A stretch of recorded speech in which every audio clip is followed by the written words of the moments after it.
Oh my God. Hello, everyone. And I have a Frankie here. Say hello, Frankie. Hello, Frankie. Oh, we all love Frankie. Hi, everyone. So, anyone who was there for Frankie's stream, welcome, welcome. You were playing Doki Doki, right? I was in the middle of nursing a migraine and showering and doing skincare and doing literally everything else. So, unfortunately, I didn't get to see, but you're playing Doki Doki, right? Yeah, I was playing a little bit of Doki Doki Literature Club Plus. I learned that the plus is because they add in the files and stuff to like the main screen, so you don't have to like open up your files and all that and like stream yourself, like opening your files and possibly doxing yourself. They have it all there on the screen with like connections to the files in the game, so you can look at it really quick. Very good stuff. Oh, okay. We didn't get very far because there was just a lot of talking. Yeah. That's how I feel when I play my ultimate games. I'm just like, wow, I really wanted to get through this chapter, but it was a lot of talking. And not even just me, we're just talking in the game. Just speeping. Yeah. Did you already get to the Sayori part? Oh yeah, we got to the Sayori part today. God, poor baby. And I'm such a Monica defender. I'm sorry, I love her. I'll never forget me just saying like I want to do what Monica's doing to a person too, but healthily, of course. You're like, how is that healthy? I had to resist the urge. By the way, when I wrote because I said so or whatever I wrote, I had to fight the urge because I'm pretty. Like that's my defense. I'm pretty. Man, I got to the point where Sayori was like, Monica was right. Maybe I should. And I remember you being like, I'm such a Monica. And I was like, Vivi would tell a bitch to kill herself. Yeah. I forgot what game we were playing, but like I had to stop myself from saying something, and it was gonna say that. It was a reference to a game. Like we were playing a game and a bitch pissed me off, and I was just like, die, bitch. My one thing that I can confidently say is I've never seriously told anyone to like, I've never said that in like a serious threatening way, right? Mm-hmm. But in certain friend groups, it is kind of a joke because yeah, of course. In certain friend groups I have, we will laugh and someone will say something stupid. And of course, it's something that's very like a very slight stupid thing, like something that no one needs to get upset about, no one that needs to say anything. We all just kind of go, dumbass, and we move on. No, in that friend group, we stop what we're doing. We look at him and we go, off yourself. Why would you say that? Yeah, I feel like, yeah, no, definitely. I have those same like things in my friend group too. I also think because, I mean, you also understand because anyone who's new here, me and Frankie have, autoimmune disorders. What up? Yeah, mine isn't as debilitating as Frankie's, but it did really make me sad and like really made me like just not feel good. So I just kind of make morbid jokes about like, oh, if I God forbid I miss my pill, I'm like, oh, I'm gonna die I guess tomorrow. Mm-hmm. And everyone's like, stop. It's so hard when that's just your sense of humor because I'm the same thing. I'm like, man, I use mine because with blood clotting disorders, you can't have a lot of vitamin K rich foods. So like green leafy vegetables, like greens or kale or like cooked broccoli, like specifically things like that are really bad for me to eat because it ups the platelets in your blood, which makes clotting easier, which is bad for me. So I always joke, did someone put lettuce on this burger? It'll kill me.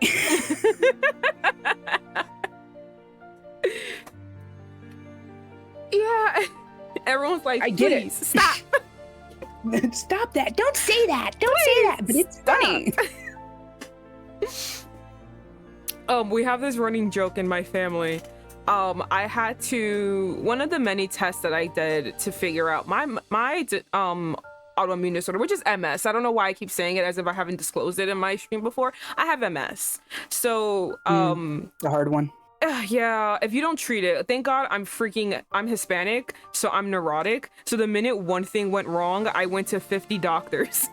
I'm not lying. I went to like an entire year. I took an entire year of my life going to various doctors to figure out what the fuck happened.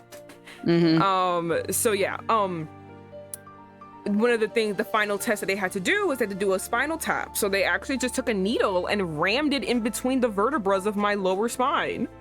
And it gave me a low pressure headache. And they were like, oh yeah, it's gonna last a day. It lasted a week. Yeah. I could literally not get up, to the point that it was really scary. And I was just so overcome with sadness. I literally just like, this is the first time I prayed. Okay. This is gonna get morbid until it gets funny. Give me a second, okay? I literally prayed. I was like, you know what, God, just fucking kill me. The next day, I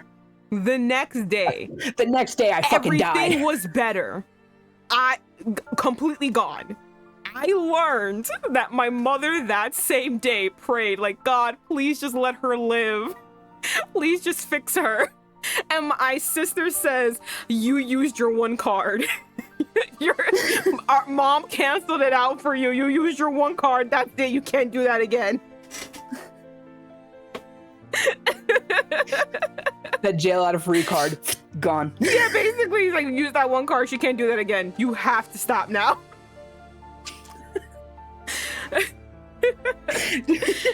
Just being like, all right. I'm like, all right, okay. Never again. It's the one time I begged something from God and he still didn't give it to me. Anyway, back to the Tainted Half. So Franky, you watched the VOD, you read it.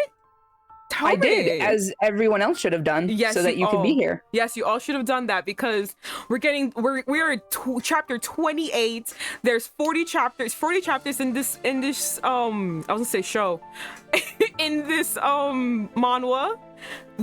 We have a little time left. We are deep spoilers. We're getting into the thick of lore. So tell me, Franky, how did you like the lore? I know we talked about it off screen, but I want everyone else to hear what you had to say.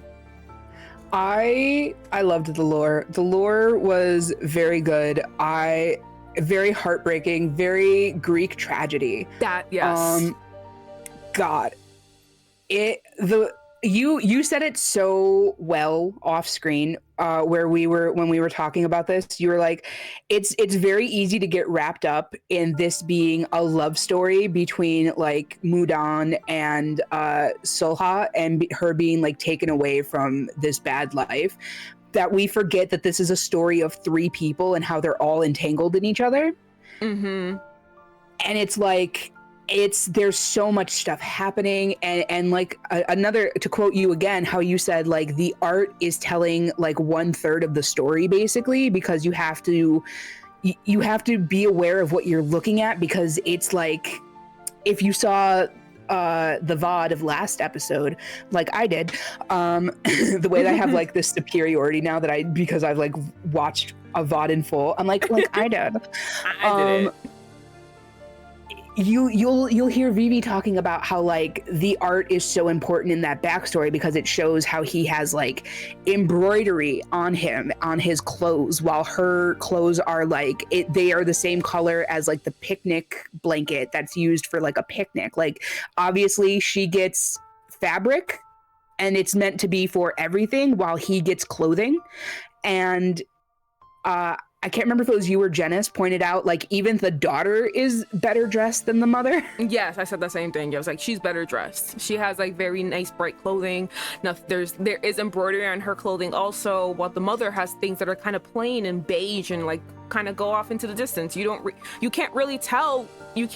Nothing about her is very striking, other than the fact that we know it's her and she's really pretty. And then when she put the fire to her face, and it was just like, everything is just like converging all over again, because it's all just like, at this point, I don't know if it was doomed to happen. I don't know if it was just like a thing that does happen. I don't like the way that they just keep being reborn back into their own family, their own lives, all of this stuff, to continue doing that, to continue down this fucking path of just pain and torment and crazy. I love stuff like this. I love the shared pain, shared emotion, and the way that it continues on even after the originators have long since died. Yeah. Also, just to add on to that, like, the two men are not related in the original story. Like, they're not related at all.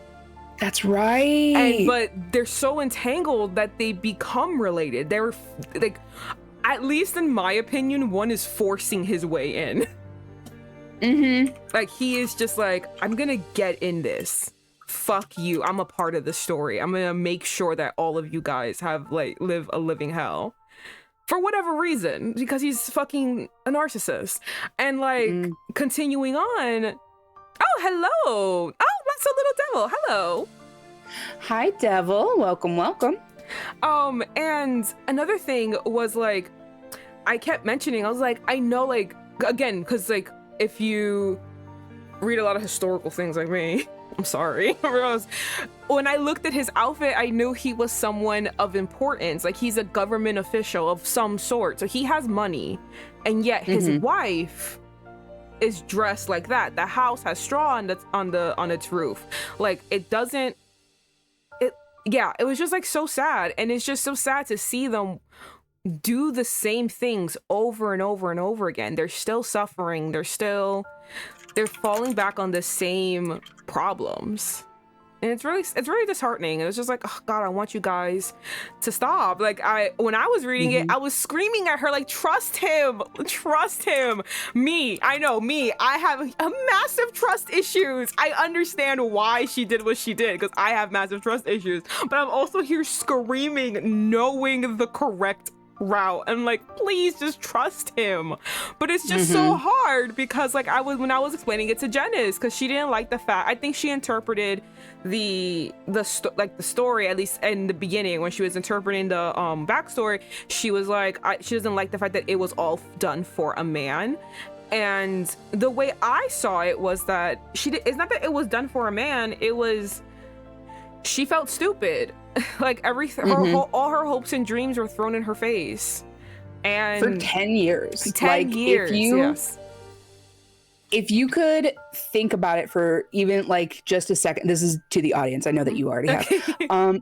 If you could think about it for even like just a second, imagine 10 years of your life off of one decision you made, and it was the worst decision that you've ever made, and someone came up and they told you all of the things that they saw that you've been suspecting, but you're like, no, it can't be. And they go and they come up and they confirm every single bad thought that you've ever thought about. You're gonna go fucking crazy. You're gonna go, I wasted 10 years of my life. And this person just comes in and uprooted me, and all of this. I would also have thrown myself off a cliff.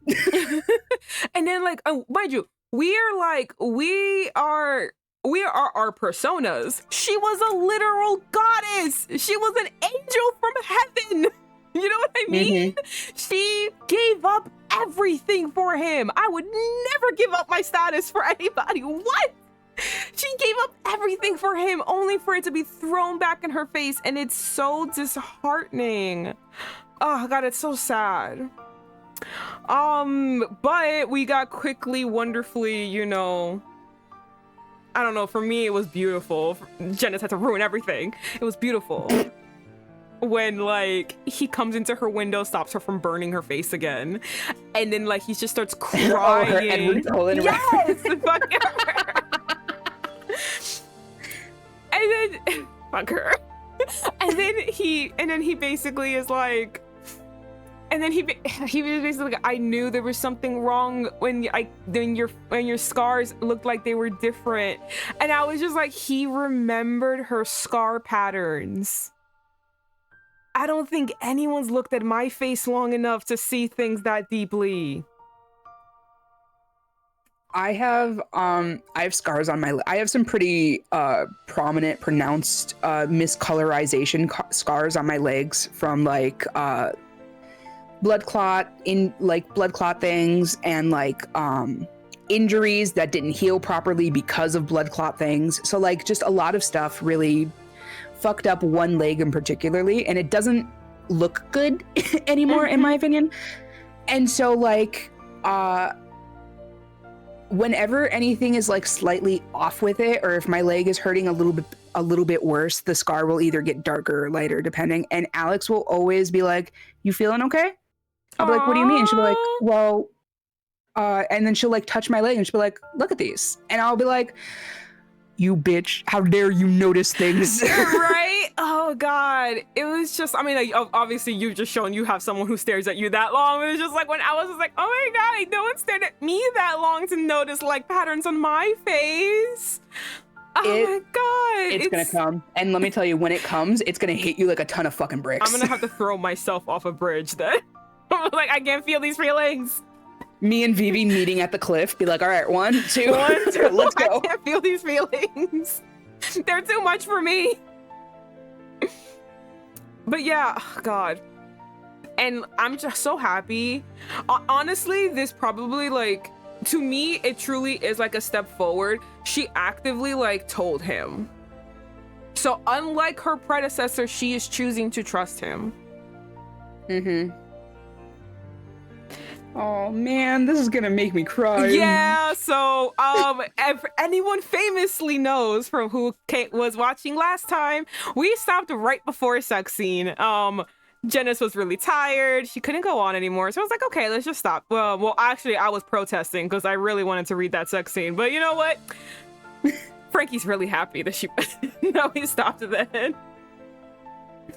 This Janice was looking out. So, oh yeah, before we start, there is a general content warning above my head, everyone.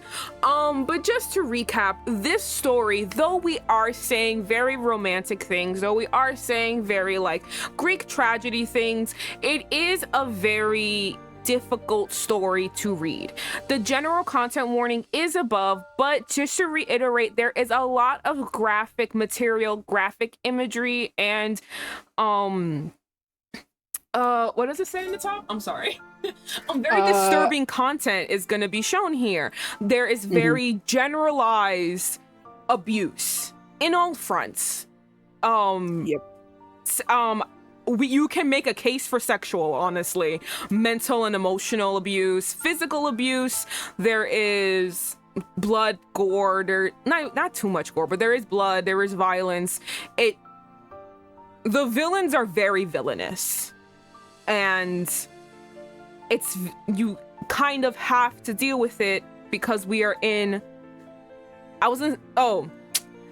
fuck you. But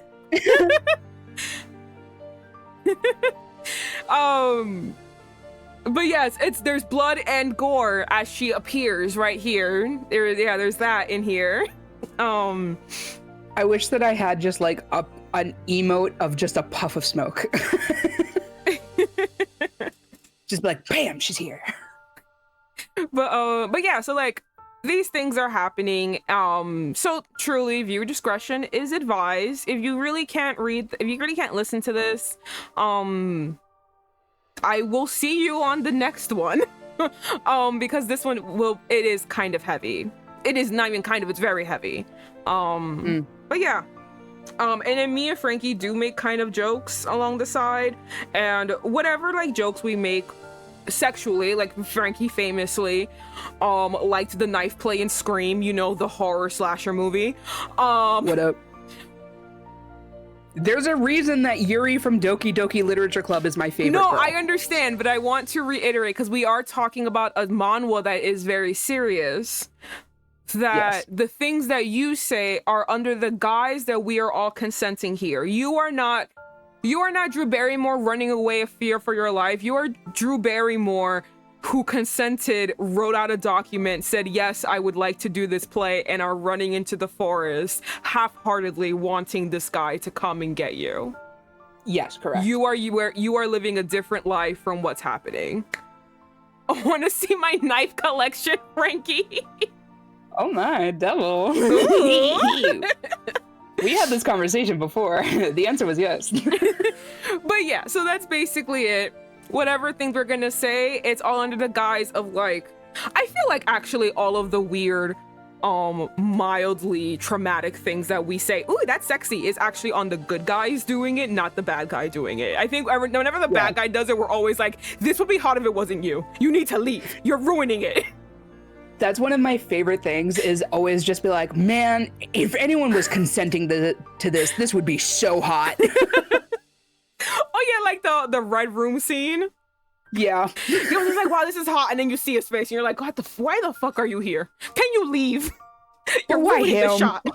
You're ruining the shot. But yeah, just be like, yeah, you could watch, but like, it would have been nice if I agreed to it first. All right, so with that general disclaimers out of the way, we're gonna get back to our wonderful sex scene that Unjung has no idea is happening, and she's cutting up vegetables for a stew outside. Or maybe she does know it's happening, and she's just like, not my business. Well, if you were Unjung, would you also like be like, go girl? I would. If you look like Muon, I'd be like, go girl, go bitch, fucking get it. Honestly, yeah, as I'm cutting up, I would be talking to myself, be like, ooh, good for you. You deserve this, bitch. Absolutely. Like, I'd be hyping her up silently from the sidelines. It's like, oh, I can't wait. Oh, and then under your breath, like, hopefully he overthrows, like, the fucking king, and then you can be queen, and then we could do this. Hopefully this era of a tyranny will come to an end. Also, my girl gets to get off. That's great. So as she's cutting, as she's singing to herself. By the way, I haven't said this before. I think this is, I know this isn't a cute thing, because it's actually just a thing. For work. Yes, but I love the little cross part. Oh yeah. I think it's really cute. Gets the sleeves out of the way and all that stuff. It perfectly frames it like onto the, and like it looks adorable from the front. It gives a different silhouette. So I think it's really freaking cute. I know it's not technically supposed to be cute. It's functional, but I think it's cute because it frames the entire ensemble. I don't think it's a kimono they're wearing, but like their entire like piece, it frames it so differently. So it just looks different and it looks really nice. I agree. The window's open, I forgot.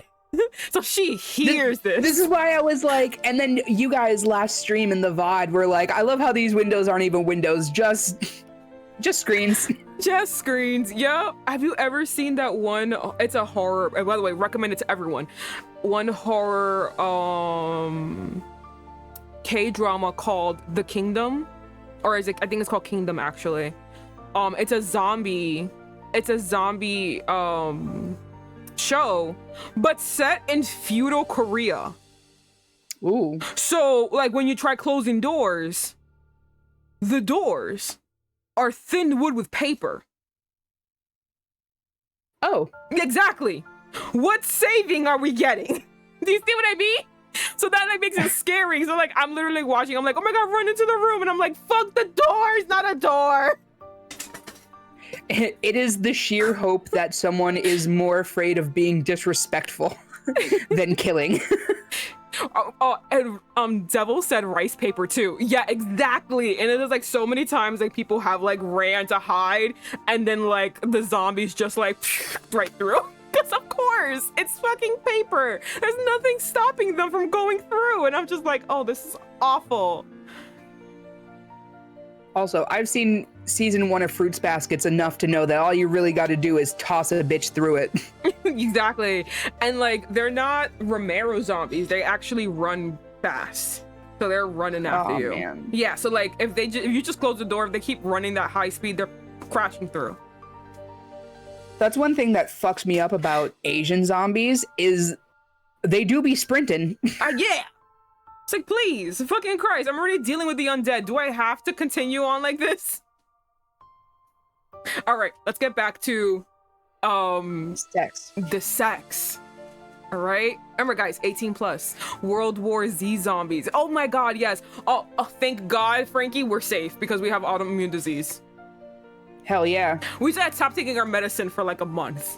Just stop taking it for a month, and then like, you know, they just won't come after us. I just got to make sure that I eat nothing with a leaf, and I can do it. What gender you want to be? I think I'm gonna be the girls still until like another girl's there, and then you have to be the girl, and then you be the guys, and then until like there's two men there, and I'll be the other man with a very funny voice. Hell yeah. I don't know who's eyeing, but like, you know, general sex sounds are happening with the window wide open. I love that he just walked right in. This is his way to enter.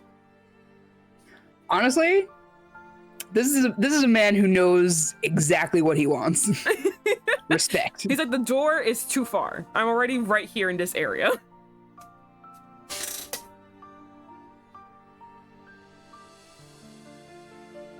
Oh. I see. I see why she's Oh. What sound is this? Let me see if I can like mimic it. There's no child around me, so I can actually make noises. Suggested noises, even though this is welcome to Vivian's debut audio files stream, even though I'm gonna do horribly at it because I can only do this one voice. Okay. Me. You have multiple voices. I only have one. I have to work with the one I have.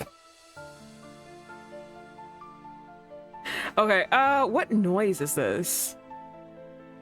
It's like a yeah. There you go. He's cradling her face too when he does this, by the way. I know. Oh my god. The only thing that would be hotter than if he was like cradling her chin and he had the same thumb in his mouth is if he was cradling her oh god, I can't speak words. Is if he was cradling her head with one hand and using the other hand to stick his fingers in her mouth. Okay, because I feel like he has his hand on something else. So I'm gonna you start with and then you open your lips before you stop making the noise. Oh! Damn, hold on. Can I do this? Why did you scroll without me? Mouse, I didn't touch you. Oh, I was like, I didn't. I was like, the mouse just kept scrolling. Excuse you. I didn't. Go stop. Let me see if I can do this. The mouse was like, come on, we're done. Yeah, that was good. Okay. There he is. Oh my so god. Hot. Don't fucking laugh at me while you got your finger in my mouth, you son of a bitch. I feel like his I remember how you were like, got it in one. Yes, I did it. So okay, you know how you were like, if his hand was somewhere, I feel like if his one hand was cradling, the other hand was fingers were in his mouth, I feel like his fingers are somewhere else because oh my god. By the way, yeah, this is the cut of the image. Oh my god. And just sorry, I'm being real affected by what he's saying right now. That's what I'm saying, the words. I think his fingers are somewhere else. I think one hand is here, the other hand is somewhere else because what he's saying. Oh my god. Whew, okay. Patience, Seolha. Just a while longer. Damn. Her She nod. nodded. I'm gonna kill myself. I'm gonna kill myself right fucking now. You Where's can the still cliff? see the spit on his hand. Oh my god. Oh my god.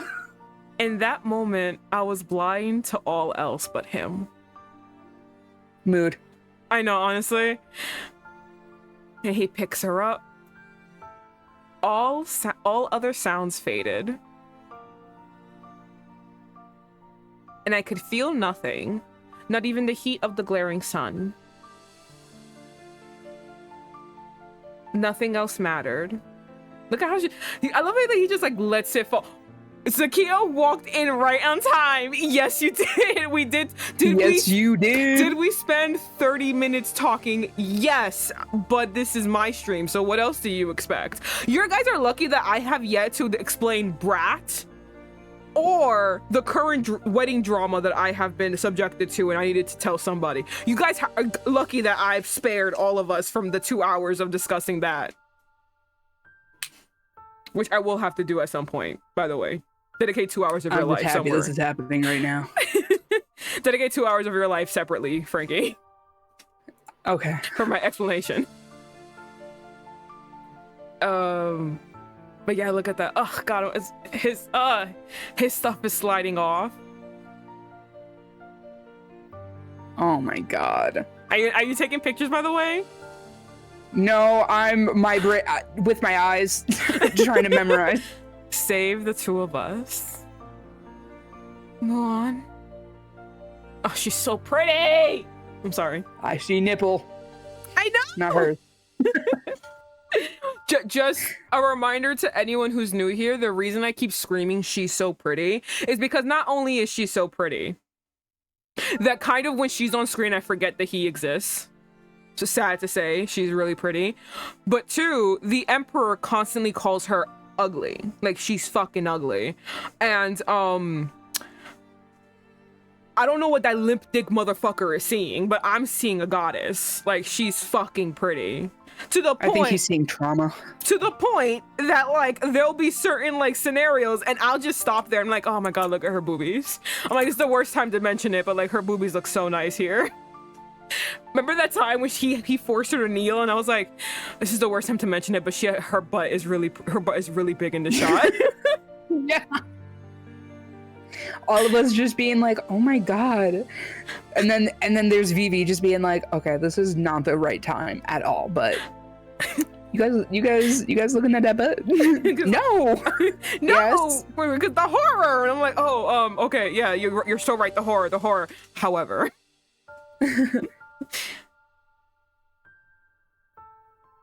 A moment turned eternal. Muon. Seolha.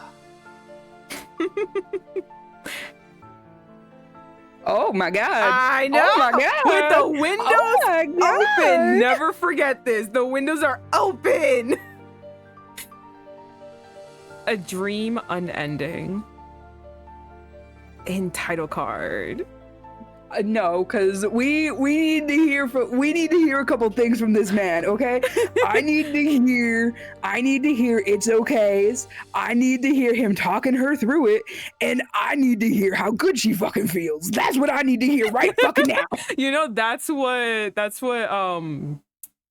fanfics are for. But this is such a niche and small manhwa. I don't even think there'll be fanfics for this. Well, you know what they say. If you can't find it in the world, create it. But yeah, no, okay. For anyone who's new, we already know that he does walk her through it. He does do that. He does tell her that she's doing good and it's okay. She's never commented if she likes it, but like, I don't know about you, she but didn't pull away. I know that those finger bites kind of felt like, you know, she likes it. I don't know much, but what I do know is when someone likes it. The way she was, especially when he was just like, oh my god, calm down, not now. And I'm like, damn, she's like, now, bitch, I'm impatient. Literally, me ovulation week. Unjung, are you asleep? Another pretty lady, here she comes. This will be you. Oh, not yet, my lady. Is something the matter? Well, I just had sex. It's been a while since we shared our bed, hasn't it? Miss Seolha. Unjung, Yes. do you think I'm in love with Muon? Girl, that's not love. I don't know what the fuck it is. Girl, if you have to ask.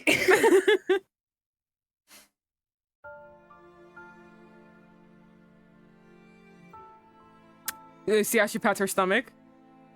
Just keep that in for a second. You just put a pin in that. Oh man.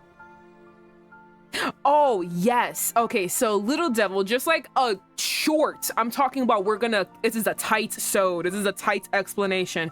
We're gonna keep this short. So she is part of, by the way, for anyone who is not reading and just listening to my voice, thank you. I think my voice sounds horrible, so I think you're listening to it, it's great. Devil said, oh, does she have a Prince Zuko style face burn? Yes, she does, because her family, her entire people, they are descendant from like a heavenly goddess who came down to earth and decided to just stay on earth. She gave birth to children, and then they all are just basically eternally beautiful, and there's only women in this line of this family line, which is a problem because history is gonna history and society is gonna society, so these women are constantly in danger from other people. So they kind of went into hiding until one day the fucking shitbag emperor that we're dealing with figures out that they exist, and he's like, well, I want that fucking one right there. And the mother didn't want to give her daughter away. She knew what was going to happen to her daughter, which would be to horrific things that would happen to women during these times. And she was like, well, I'm going to make sure that my daughter isn't used that way. So she burned her face. Yup. And then when they sent her to the emperor was so mad. He was like, bring that fucking bitch to mom. Because she was like the head of the people. She was like the chief of like the people. They're all women, by the way, but like chief of the people. And then they're like, bring her over and I'm gonna fucking kill that bitch. And then the his little squire boy or whatever the fuck this guy was like, oh, about that, sir, they all fucking killed themselves. Yep. So because they killed themselves, there's no other bitch left. By the way, she's called a Yule. That's like the heavenly goddess. Like that's like that's their people's name. That's like, yeah. So there's no more Yules left. They're all fucking killed themselves. They're all gone. She's the last one, making her invaluable. And that's the only reason he's keeping her alive, because she's the last one. And unbeknownst to the emperor, she has healing powers. So she, because again, she's from the goddess line, so she has healing powers. So she actually heals the burn every once in a while. So she has to re-burn herself. So that's why, if you are reading this, by the way, now that Franky knows like the whole truth, have you seen how like the fluctuation of that burn and how like in the artwork it's showing you? Oh yeah. Sorry, I was taking a sip of water. No, it's okay, it's okay. So like the artwork truly shows like the fluctuations of this burn. This burn comes and goes because she's constantly healing it and she constantly has to reburn herself. So yeah. Which we all had to sit through twice, once. Very nasty. I'm sorry, I keep looking at Eunjung and she's so pretty. The Emperor. He said Muon might be the one who slaughtered my people.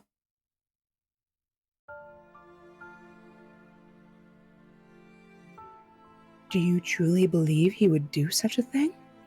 Nah, but that's just me. Nah, absolutely not. Yeah. If you remember the in the past lives, the backstory, we also learned that motherfucker was a liar and would say anything to keep that woman under his thumb. So like what is he not ashamed to lie about now? Mm-hmm. I think it's just truly she's just afraid. She's afraid to trust him. Which is absolutely. It's a very it's a very justified fear. That'd be you, by the way. Oh. Perhaps you should ask him yourself, miss. I'd like to.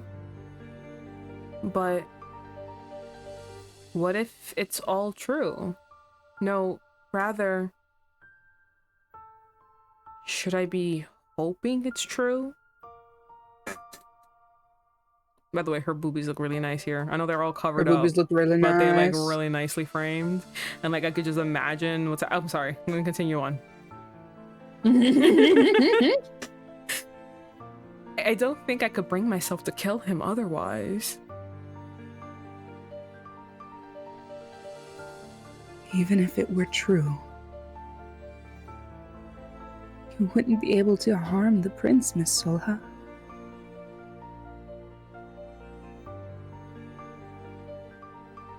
Why do you think? I mean, I know because like it's kind of obvious. The fact that she acts, I was like, girly pie, the way you act with that man.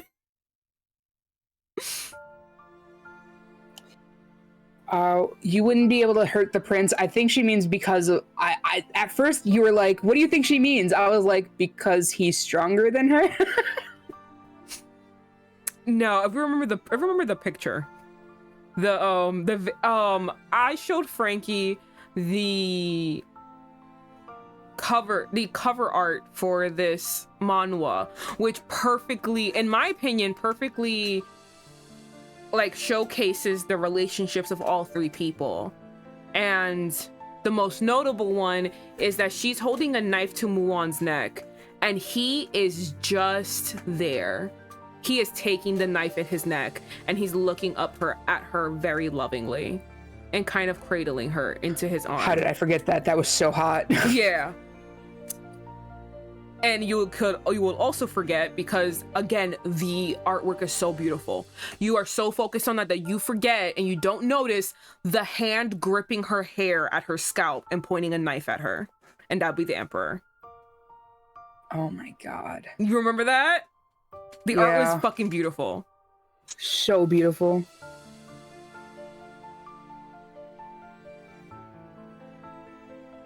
After all, you've already given him your love. I heard it earlier. For 3 hours.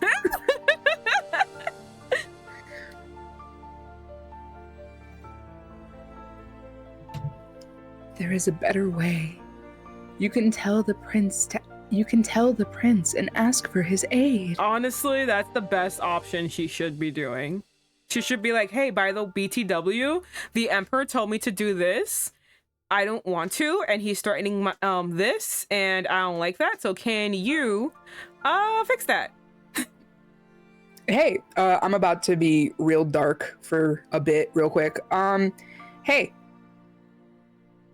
out of personal experience, whenever a scary older man goes, if you tell anyone about this, I'll kill you, the first thing you should do is tell someone about this. Yeah. They may or may not be full of shit, but the way to make that threat kind of disappear is by telling someone. The only reason that threat has weight is because you told no one. Yep. The threat is there to keep the silence. If the silence is not kept, then it's just a threat.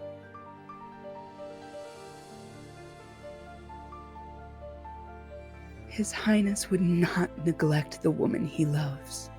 Yes, if you can depend on one thing, girly pop, it is that man is in love with you. He literally don't use doors anymore.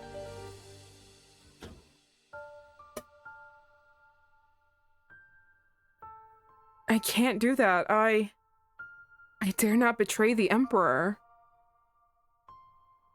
His Majesty is a ruthless man. A ruthless man who's scared of his older brother. The older brother that would literally do anything for you. I don't know, honey.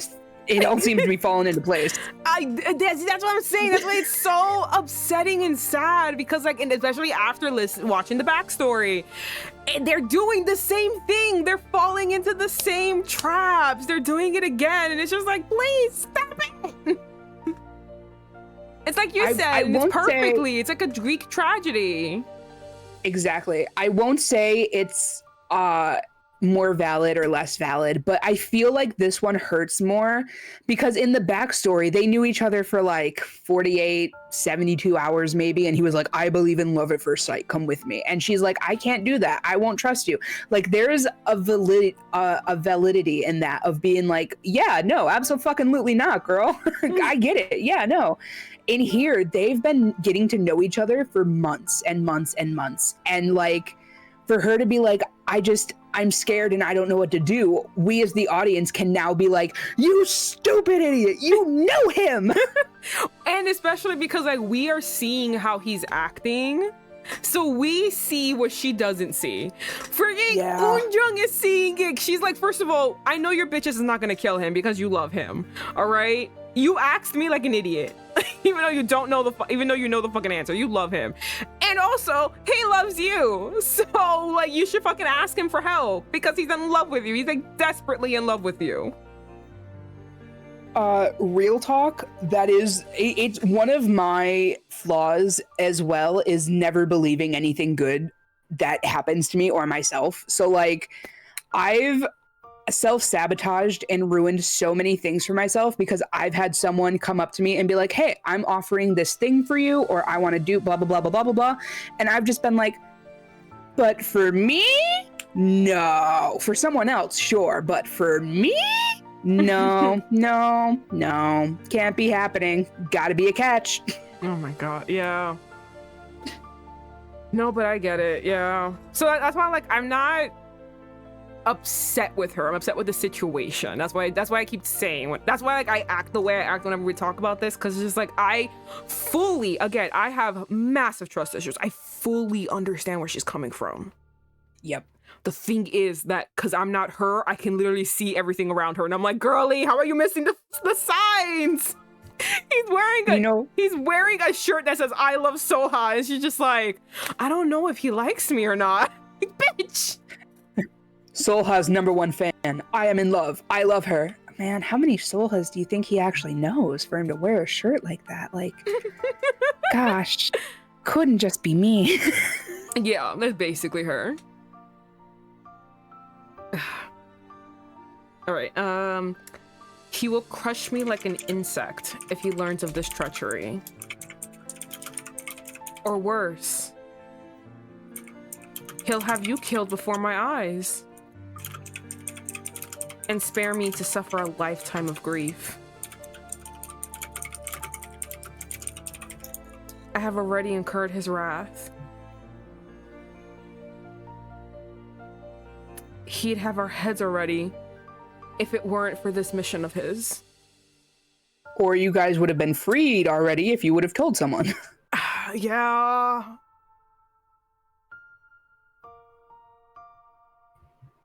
It's kind of like the trauma scenario where it's like you hold out for a long time because you're trying to find a right moment to escape without getting your fucking head chopped off.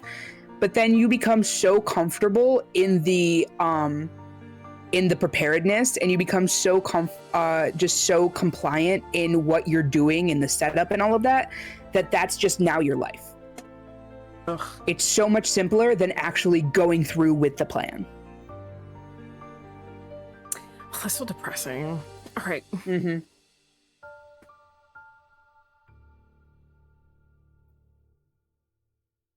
This you. So... Look at them hug. By the way, they hug. This is the nicer picture of her boobies. Shout out to me and Janice. Oh, they fucking Vivi episode 1 of Let's Read Manhwa. They do have a mother-daughter relationship. To set expectations, me and Janice, poo. No, you didn't even say poo. You guys were like, okay, roll it back. We didn't say that. Like, you guys were trying to that didn't even happen. You guys are trying to remove yourself from the situation as much as possible. Like, oh, nope, didn't happen. Even now, he may be listening to this very conversation from somewhere in the palace. I truly regret it, Eunjung. I should never have fallen for Muon. It's kind of hard. That is the wrong lesson that you have taken from this. It's so hard to, though, because he's so perfect. He's so great. It's really hard not to. He is. I'm waiting for your butt. What's happening?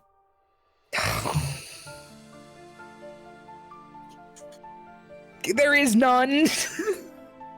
I tried to think of one for the bit and I couldn't even come up with one for a funny.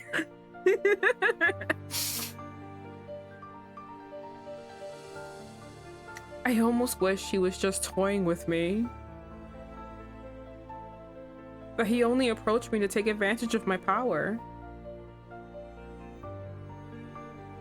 And that he never truly loved me.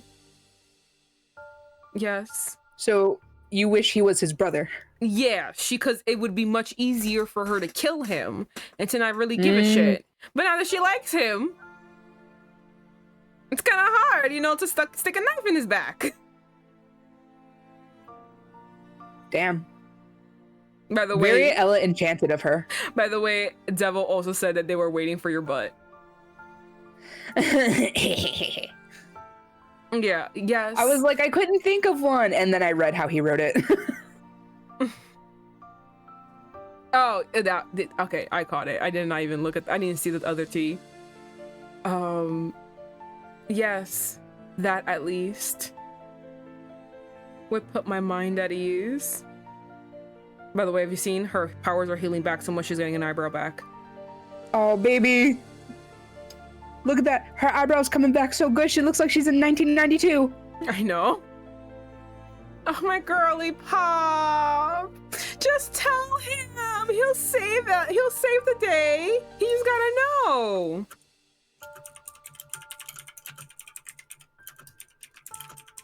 And then thwack. And that poor deer goes down. Damn. It's a deer. In the hind, too. You should rush today, my prince. Look at him with his hair majestic in the wind. God. The symptoms of the curse seem to trouble you less. Indeed. I believe so too. And I have Seolha to thank for it. If I may be so bold, Your Highness. What is it? Were you, perhaps, aware of Concubine Seon's special ability? From the beginning? Like, he stopped. Halt. Because remember, no one's supposed to know about this. He just learned about it. Mm-hmm. Damn, that dead deer just right in the middle. They're having this whole stare off and this dead deer. Damn. So sorry, dear. R.I.P. dear. If it makes you feel any better, dear, your meat is going to a good place. Yeah, Seolha's belly.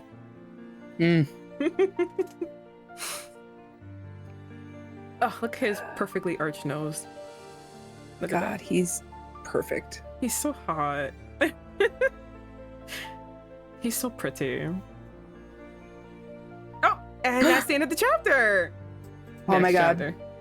I forget. You we know, only have 11 more to go. You know, the funny thing is, for everybody who is not like me and doesn't read a lot of manhwas, the reason why it's so... Oh, do you have a good place for my meat? I'll stop. LOL. I do have a good place for it.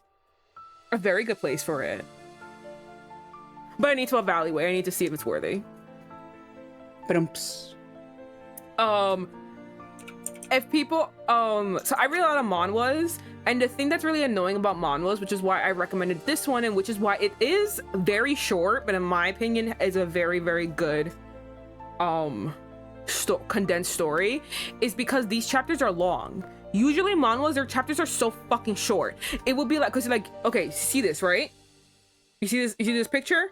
And I scroll down, there's another picture. And I scroll down, there's another picture. It will literally be like dead space like this. For like several scrolls until you get to a picture most times. So it's like very little art, very little storytelling, very little anything. And that'll be like the chapter. One time I was reading one where like I waited a whole week for a new chapter to come out, and the chapter came out and then basically nothing happened. Because it was literally just me scrolling past the dead air. Yeah, so that's why I recommended this one. This is why I really like this one. But yeah. The deer's still alive, by the way. Look, it's trembling. Oh no! Put it out of its misery. I never let me try that again. I never anticipated this. I thought I knew everything there was to know, and yet... Devil said, that's why I stopped using webcomic. It becomes all about ads and quotas. Basically, yeah. It's just, oh, God. I have found a few that don't do that. But like I said, you have, like, I filtered through a lot. So, like, you... As soon as you become, like, kind of versed like me in reading manhwas and webcomics, you start to catch on immediately when... Like, you start to immediately catch on when the type of manhwa you're reading is gonna be like that. So yeah. Oh, they died! Oh, man. Fun fact about hunting. Did you know that you're not, now, I don't know if this is a fun fact, but it is something that I was taught personally. So if you know it to be something different, we probably were just taught different things. It's bad to shoot them in the flank or anything like that, because it could damage the meat and make it kind of unedible, because now that the blood is bleeding into the meat like that and it's bleeding out from the meat, they can't really eat that leg because it's got the blood toxins going through it now. That's why it's better to either shoot them in the head or the heart or something like that to kind of keep all of that contained from contaminating the rest of like the edible stuff.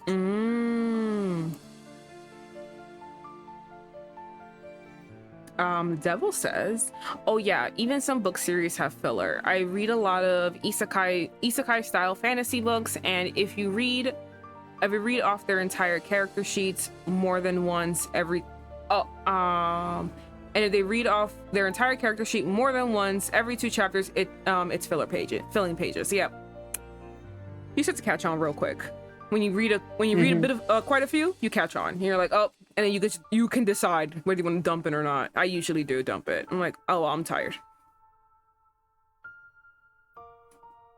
Yeah, I was none the wiser. Oh, sorry. No. The devil basically was agreeing with you. Like, yeah, you're supposed to aim for the heart or the neck on deer, because pretty much anything else causes those toxins, and it doesn't die quick. And they're in ads right now. Look at his hair! Janice isn't here to like gush over his hair. We're doing it for you in spirit, Janice. Look at that ponytail. Oh, God.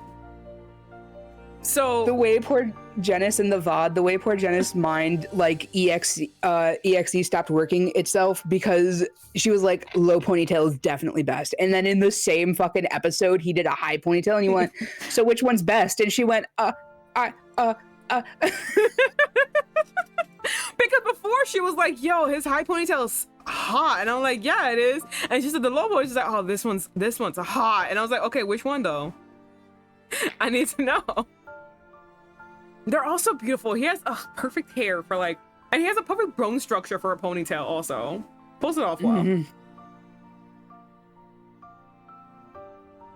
I thought all that mattered was that I delivered Seolha from my brother's clutches.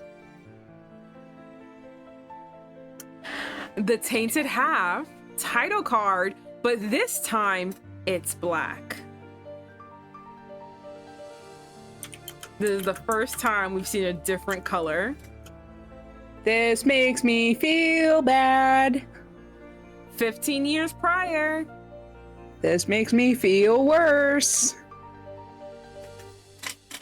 The Yule clan settlement, Your Highness. I was gonna do him for you, because that. Who do you think that is? Who do you think that is? Curly hair! Curly hair! Oh no, I just got a KFC ad with only African American people in it. Oh! Oh my God! Oh! Not on my stream. When did I get that ad? Oh! God!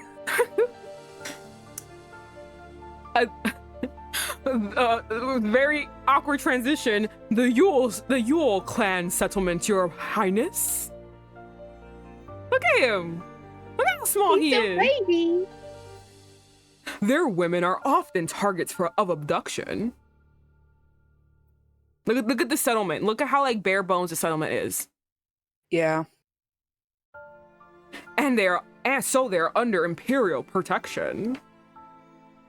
This way, my prince, the clan matriarch awaits the honor of your visit. Vivi, are you about to fucking tell me that he's known her since she was a little kid, that they've seen each other once when they were young? Vivi? Vivi, are you about to tell me this? Who made our little Miss Seolha cry again?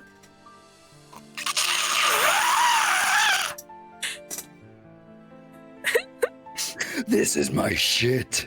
Don't cry, my dear. Let me see your face. That won't do. The matriarch needs a scolding. I shall go and give her a... No! And the flutter of the winds, very kiss, kiss, fall in love. The flutter in the winds. I'm gonna fucking kill myself right now. It wasn't because of Mother. I just had something in my eye is all. Uh-huh. Yeah, good save. Look at her. She's so tiny. She's just a baby. She's just a baby. So you at the cliff yet? I'm jumping. I've already descended. I'm I gone. don't you're saying anything. I don't hear any words coming out. Can you not hear me at all? No, now I can hear you. But your sprite was moving, but it didn't say anything. I didn't hear anything. I've descended. I'm already I'm off the cliff already, by the way. So you're a ghost right now. Yeah, I don't know if you heard my I heard a screech. There at one point I did like the absence of a screech where I just kind of like ghost wailed and I was like, this is my shit. Yeah. I know you so well. I picked the perfect one for you. Got all your tropes in it. I'm so happy. Yes. Look at him. He got the. By the way, you guys keep saying it's eyeliner. I don't think so. I think this boy just doesn't know peace because his brother. Oh yeah, 100%. This boy is just miserable. And then he sees her. She's so pretty. She's a cute little baby. Oh my god, love at first sight. Yeah. Oh my god, like the backstory. Oh my god. Yeah, the thump, the thump. It's his heart. It's his heart. The thump thumps. Love at first sight, Franky. He did it again. I'm jumping again. I'm off. It's like, can I be more deader than a ghost? It's time to Beetlejuice exercise myself. Love at first sight all over again. Oh my god. So remember when he said, I've been waiting 10 years for her?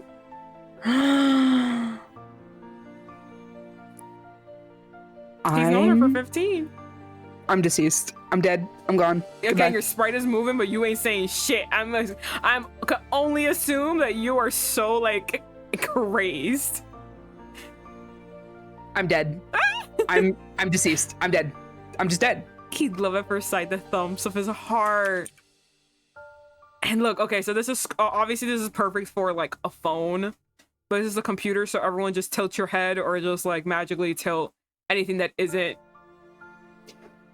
Just tilt your screen or something, because look. Tilt your screen or something. Yeah, because like tilt your head, tilt your screen, do something, because look at this. Look at this beautiful art right here.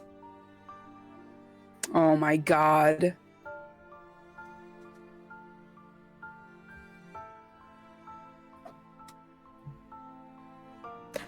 I hear this. This is the okay. I'm gonna do this. I think this is. I'm gonna make him whiny. I hear you met the last of the Yule. Is she as beautiful as they say? Oh no! I thought that was the prince. Never mind. I thought that was the other prince. Hello? Is it? Hello? Oh no! Okay. I'm gonna I'm gonna leave the call and come back. No, Maybe I that hear, might. no, I fix hear some you now. things. Okay. So, what were you saying? You thought who was the prince? Is that his little bitch brother? Yes. That's why I made it a whiny voice. Yeah, that tracks. I just the teeth clicks. You're like, fucking Christ, we're back. We're back. We couldn't be happy for 5 seconds. No, we must torture. I love the prepubescent voice that you gave him to. Oh, look at him. He even looks like a bitch as a kid.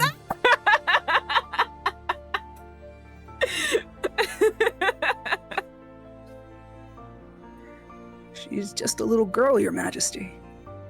Is that so? Well, no matter. I shall take her as my concubine nonetheless. the flat. Right? He's mad. It's like, this motherfucker. The order has been drawn up. A letter will be sent to the matriarch concerning the matter. With all due respect, Your Majesty. You already have 5 consorts in your harem. I know, like, and 5 you're like consorts? and you're like 10. You have 5. How many concubines do you have if you have 5 consorts? Exactly. That's a lot of by the way, once again, the hierarchy of the sex workers and royal titles in this place, they're extensive, but consort is there is queen or empress, right? There's queen. Technically empress is the highest, but queen, because we're gonna use that because everyone knows it. Queen consort is right below her, then consort. That's how you don't get a lot of consorts. You get more concubines. He already got 5 at the wee age of that face. At the wee age of that. At the wee age of probably can't even use the wee.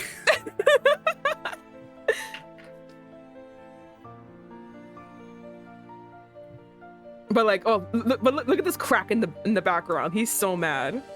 Oh my god, yeah. He's trying to do anything he can to be like, okay, hold on, I can fix this. hold on. And I wish to be remembered as the ruler with a Yule as his consort. And what if she refuses? What a little bitch. He's been a bitch since he was a kid. You know what that frown sounded like? Yeah. If she were to defy an imperial decree, if she were to defy an imperial decree, well, I'd just have to kill her. Calm the fuck down, Joffrey. Right? Like, we just escalated. You could have just, there was a start and then you just went overboard. I don't know why the fuck you went to this part, but we didn't have to be here. I don't know why we're here.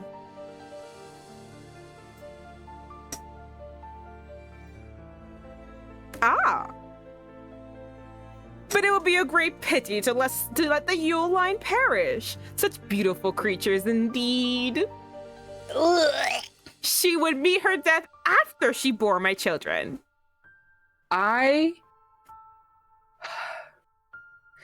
You know how some people are like, hate is a strong word. Never. Hate isn't strong enough of a word.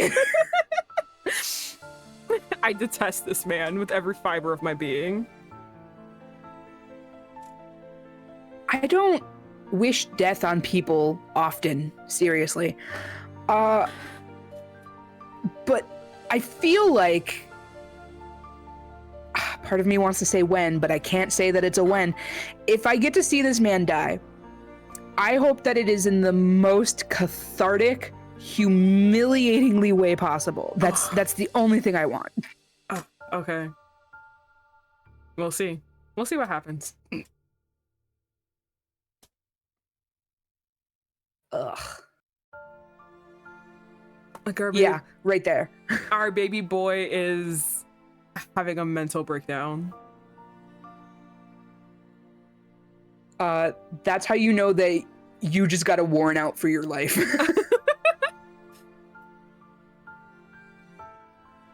Fire! Fire! And then this whole fire scenario happened. And the I honestly, like, I forgot why this fire happened. Shit, if it was me, it'd be because I'm trying to kill the fucking prince. Your Majesty, we must get you to safety! Oh no, I tripped. Oh no, he fell! Oh no, Oh whatever no, he somehow fell and flew back 30 feet. whatever can we do? He's fallen and I can't get him up again. Thrown? No, my arm's on fire. I can't throw anyone. Promptly puts his arm over a flame. By the way, he's carrying a sword and this deer statue. God. Yeah, he's carrying several things. And then the sword slips. My dagger! And he's gonna do that little kid thing where, like, Yeah. if a little kid does this, you know, if they're a little kid, I'm not, they're a child. I'm not angry at a child, but he's a little too grown to be like, I can't leave without my teddy bear. I'm like, okay, I'm gonna need you to grow the fuck up. By like 5 ages, please, because we're not doing this right now. My dagger! My most prized possession! The place is on fire. My most prized possession, my dagger. Hey, wait till I tell you that that fire isn't gonna fucking do anything to it. Not hot enough, kid.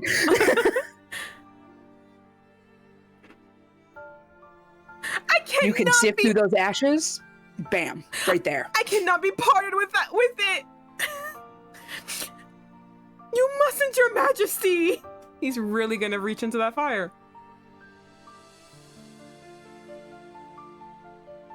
Let him. Take His Majesty and go. I shall fetch it, girl. Girl. And that's when this beam is ablaze. Snaps. Where do you think it's gonna fall? On her. I think he figured it out. Hurry, it's danger! Crash. It should have been you. It should have been you. They should have let your bitch ass fucking go. You know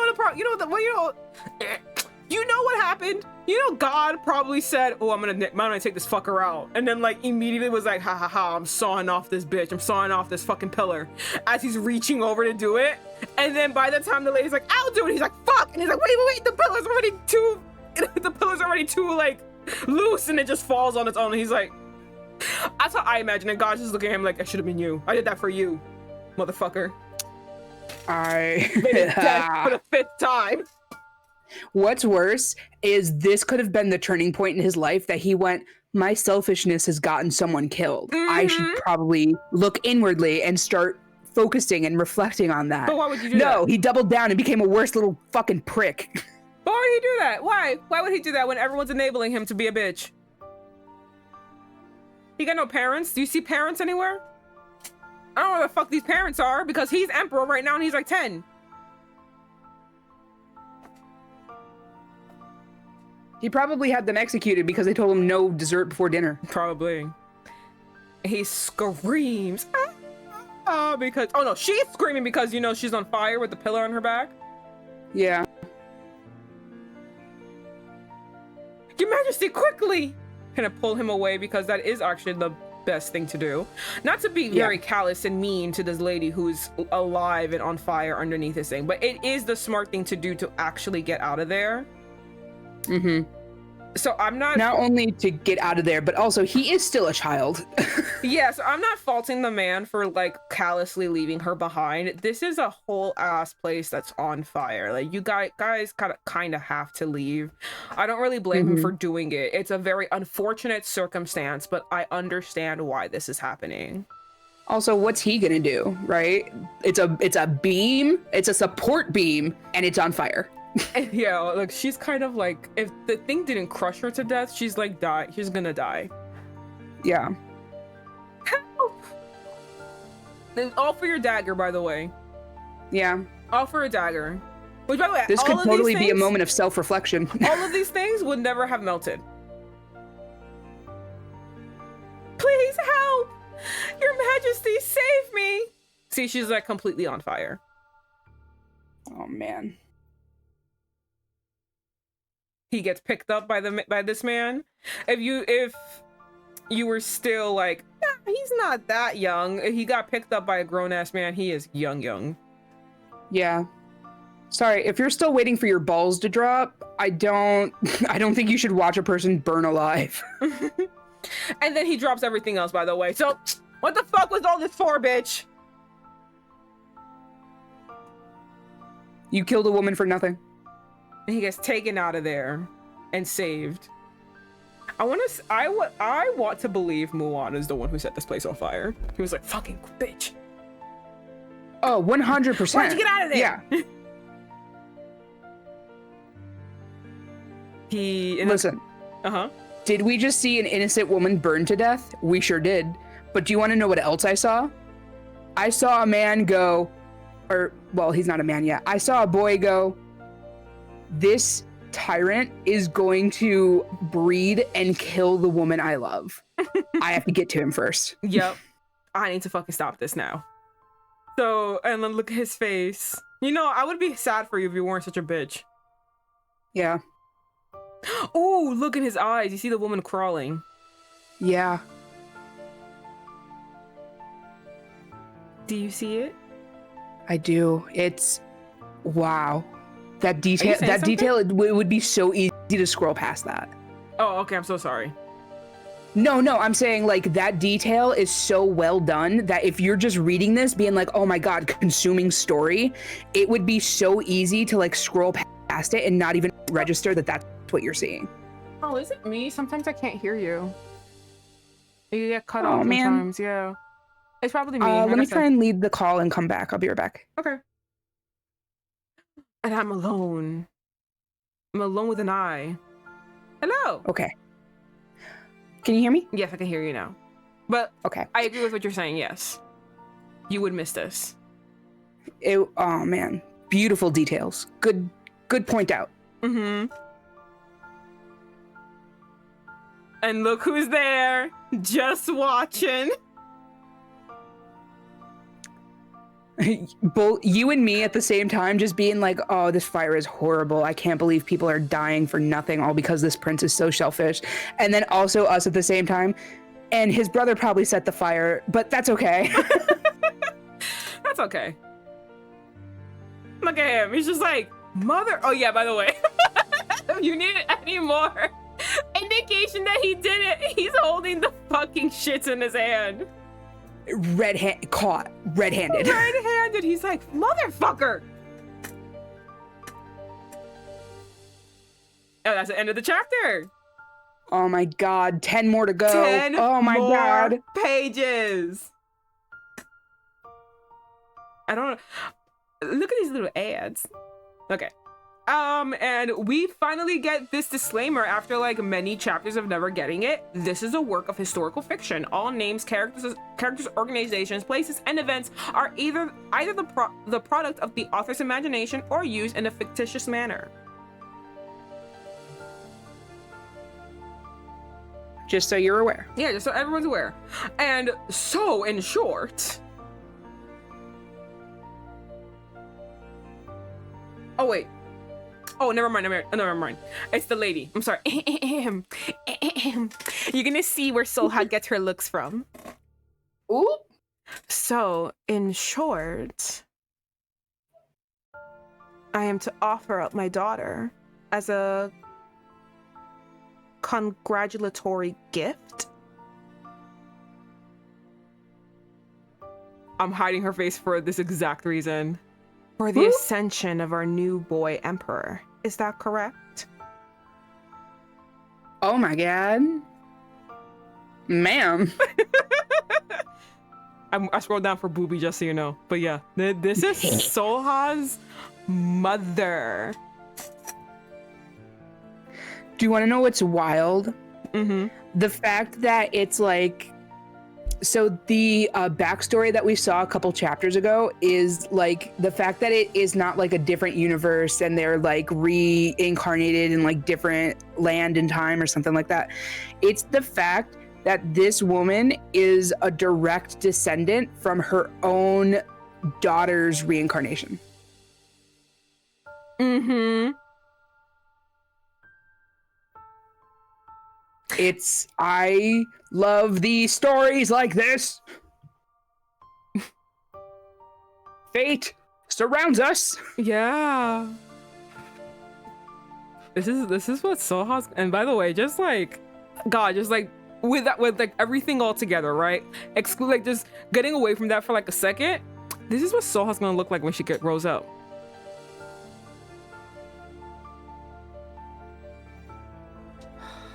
So pretty. Right? God, okay. But yeah, so like she is literally a descendant of her own daughter's reincarnation. Isn't that crazy? And they still look alike. Do you know, like Yeah. I wonder in relation that little girl, I wonder how many greats in the bloodline she would be from her. Probably. Oh yeah, you're right. They did mention there were several kings, so I don't know. And I mean, kings kind of live a varying life because they're either killed off or something. So I wouldn't know. I wouldn't know how many kings it took to get here, because I don't know. I don't know where I was going with that thought, but like, yeah, I don't know. It'd be really interesting to figure out how many greats there are. This is Seolha's mother, the Yule clan matriarch. My brother has an insatiable penchant for beautiful penchant. My brother has an insatiable penchant for beautiful women, and their consent matters little to him. It's so it's weird that you're like 5 and you're telling me all this. Yeah. It's like you're 5. It's like, must be so weird for this woman. She's just sitting there. She's just like, you're like, how old are you?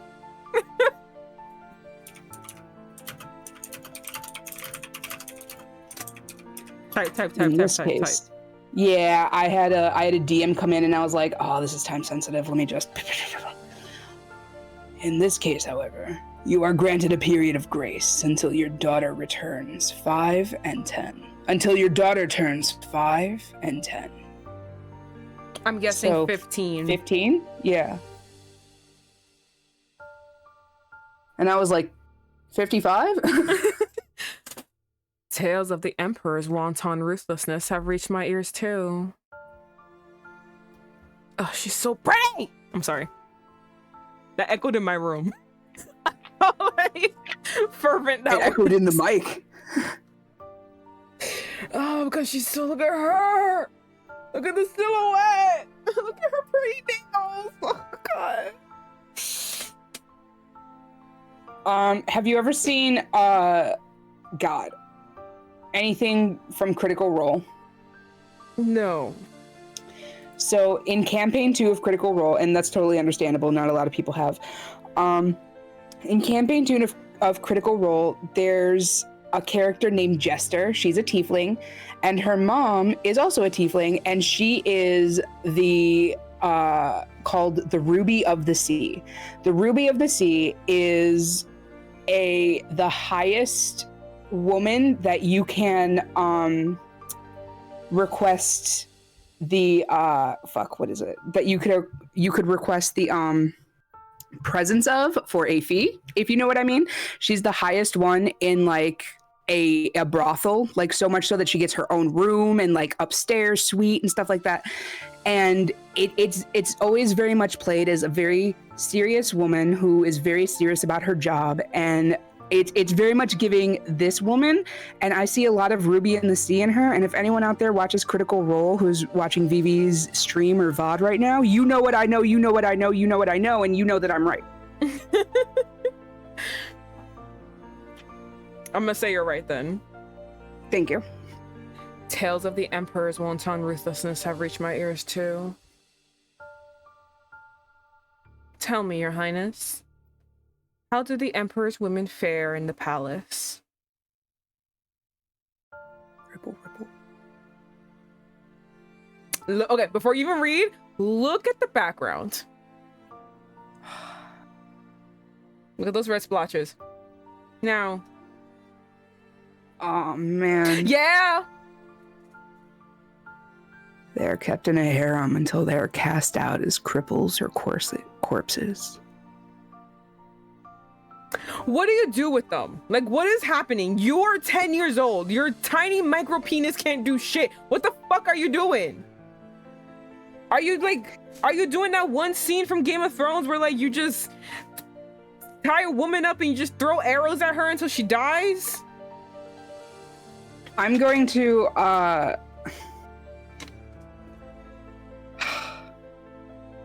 going to find a way to blue skidoo into this manhwa.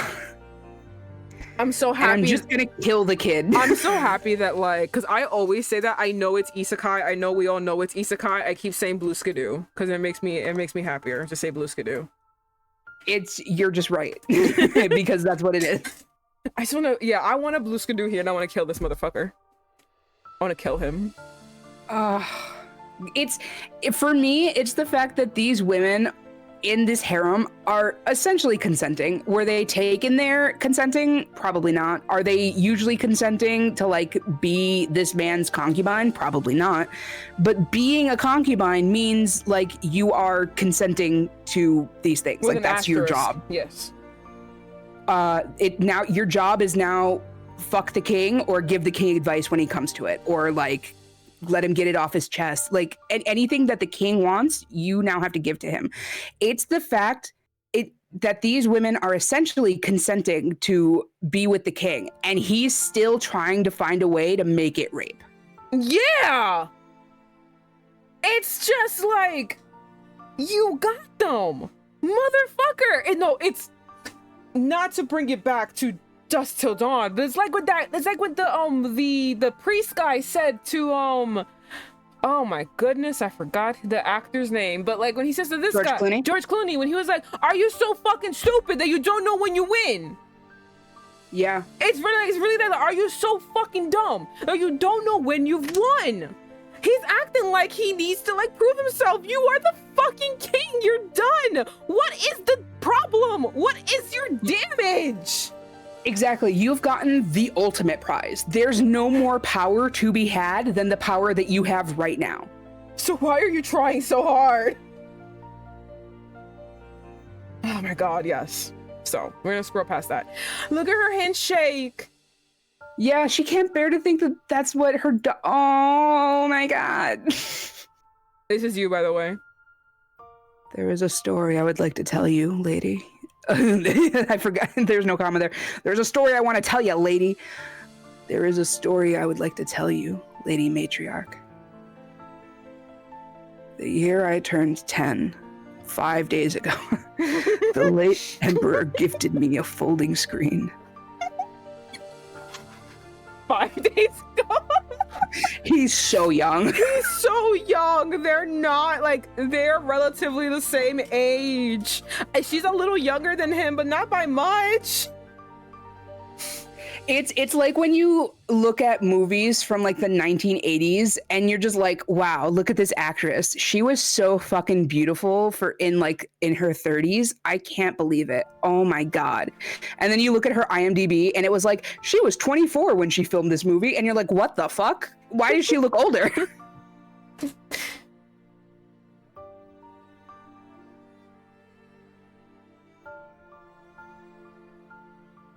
That detailed, an old legend about the Yule clan and the nation of Taseo. It tells of a maiden of the heavens who wed a human and gave him a child. Stupid mistake. An emperor who fell in love with her at first sight.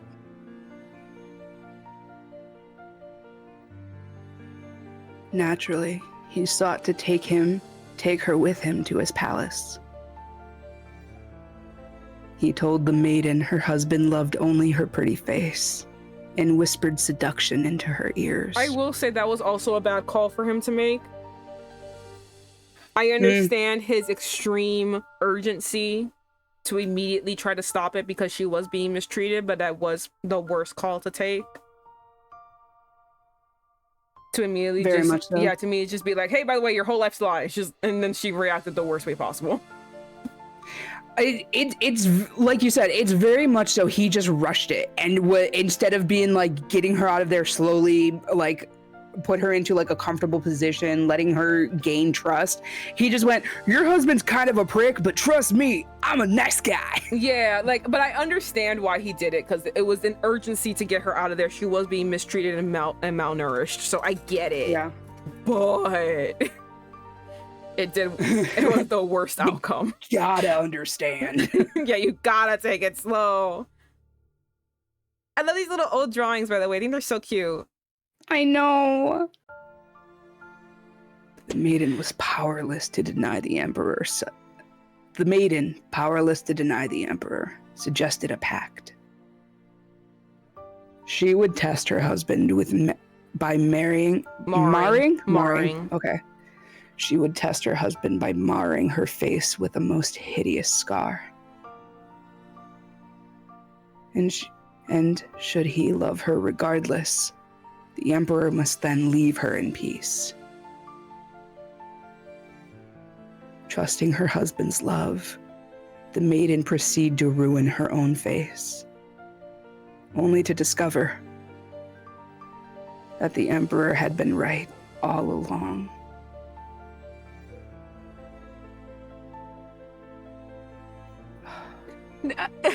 No, Devil said, the most hideous scar, not really, barely did anything. No, when the first drawing of her scar was deep red and veiny. The thing is, though, she can heal, so it's been healing. I will say, the Emperor's just a prick. Yeah. And literally, he can look at her right now where you're saying barely anything there. He would still look at her and say she's the most ugliest fucking creature he's ever laid eyes on, while actively wanting her to be there in the room while he's fucking another bitch. And talking to her while he's fucking this other girl too. It's the weirdest thing ever. That's why I gave a huge disclaimer in the beginning. The Emperor is trash. Yes. He is sexually attracted to her, but hates the fact that he is, so he treats her terribly. Mm-hmm. And that tiny little scar, yes, he treats it as if, like, her whole face has been carved out. What was it that he said one of the episodes? He was like, if it wasn't for that hideous scar on your face, you might actually be pretty. And we were like, what the fuck do you mean? Right? We were like, the scar, like, I'm sorry, makes her hotter. I'm sorry. It's just fucking hot. I don't understand this man. I never will, because I'm smart. Bruh, just do doggy. The thing was, we were talking about this. We posit he just wants to hate her. He wants to hate her just to hate her, and because he's been hating her for so long, he can't just admit that he's attracted to her. Yep. Right? That's what we were saying, right? We said Yeah. many things, and they can all be true and wrong all at the same time, because he is a giant narcissist, and I'm sorry, I'm not mentally ill enough to understand him. He's kind of the worst. Yeah. He doesn't want to do doggy. He wants her to hate herself, even though he wants her there at every sexual encounter he ever does. Oh man, you... When you finally watch Interview with a Vampire, I'm just gonna say Armand. I'm just gonna say the name Armand, and it'll finally I've click. seen the movie. No, the show. You guys see the show? Gotta see the show. Okay. I mean, Armand was Zakia, the same. if you're still listening, you know what I know.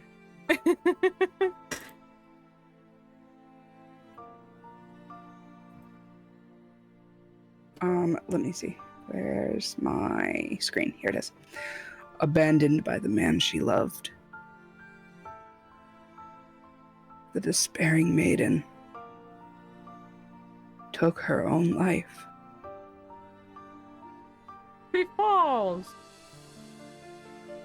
The plummet. Oh my god. I know, that was so sad. That much of the tale is known to all.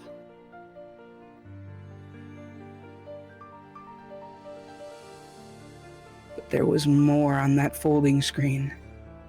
An untold part of the story. The truth is, the Emperor tried to protect the Heavenly Maiden right up until the very end. That's just so sad. Yeah.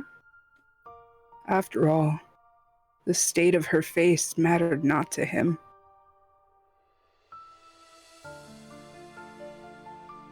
Ugh, and when he fed her his blood, oh God. By then, he had come to love the maiden for who she truly was.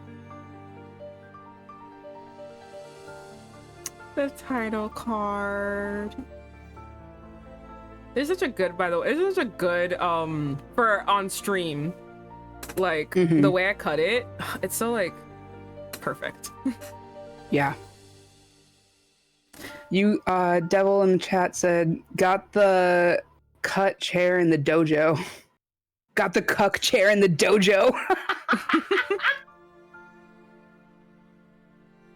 But yeah, he's just like, it's very hard to explain because you kind of have to watch it for you to be like, oh, because we can explain it all we want, but like, there is no understanding what's going on with that man's head.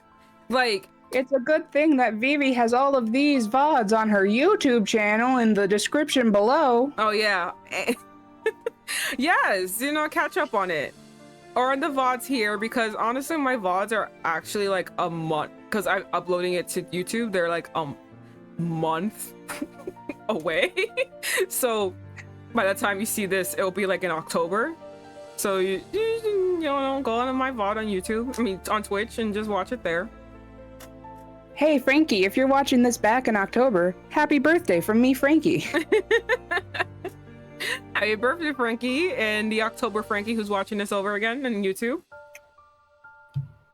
But yeah, so like, it's very hard to explain because, like, again, he hates her, but he's attracted to her, but he hates that he's attracted to her, so he has to treat her badly. But, and he says that he can't have sex with her, but he desperately wants to, so he has her in every sexual encounter, but he needs to treat her bad because, again, he is a prick and can't. And just like Franky said, goes out of his way to make everyone's life miserable. So he needs to go out of way and make her life miserable. And he literally like came while watching, he literally came and said another girl while watching her. Remember that? Yeah. Remember that? And I'm just sitting here, I was just like, you motherfucker. Listen, there's some women who seem to be very happy in his harem, right? There's some women who like seem to really enjoy the care and love, air quotes, care and love that they get from him, at least the power status that it brings them. So like, I get why there'd be some women out there who would be like, oh yeah, sure, he's blah, blah, blah, blah, blah, blah, blah. But also, like, when he goes and sees her and he comes back to me to like get mad, it's just so much better. I don't know. Can you imagine them just being like, hating it, being like, I know he's thinking of her. I hate that bitch because he's thinking of her. But also, God, he just goes so much harder when he comes back, and he just like it's so good. It's so rough. It's so good. I don't know. That one girl looked like she was dying. I am giving this man a lot of credit. Oh yeah, I don't know about you. That girl looked she was dying. We were like concerned because they needed to. There was like people on the side waiting for him to be done so they can go and attend her. And I'm like, I've never needed attendance like this. After even rough sex, even BDS. Well, I didn't need attendance like this. She could barely walk. Looked like she was dying. Don't kink shame.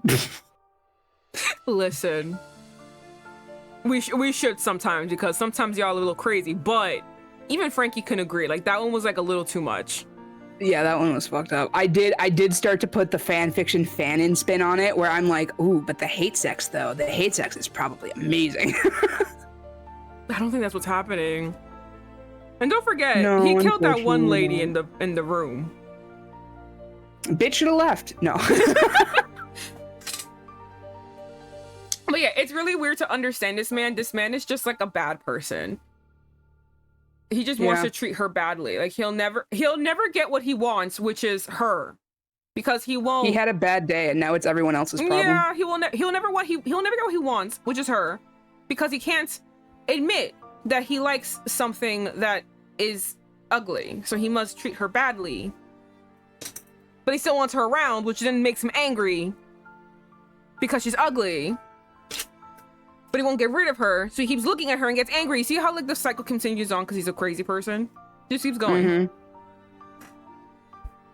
All right. The way I see it, both the emperor and the husband were at fault. Damn. She really was just like, y'all both, yeah. Their obsession with her beauty was what pushed the maiden towards her tragic end, is it not? I disagree. Of course you would. Wow, the man says that that's not right. Right? The man says not all men. And of course you would. The maiden belonged with the emperor from the beginning. So says the man. He would have made her happy, regardless of her appearance. What if that's not what she wanted?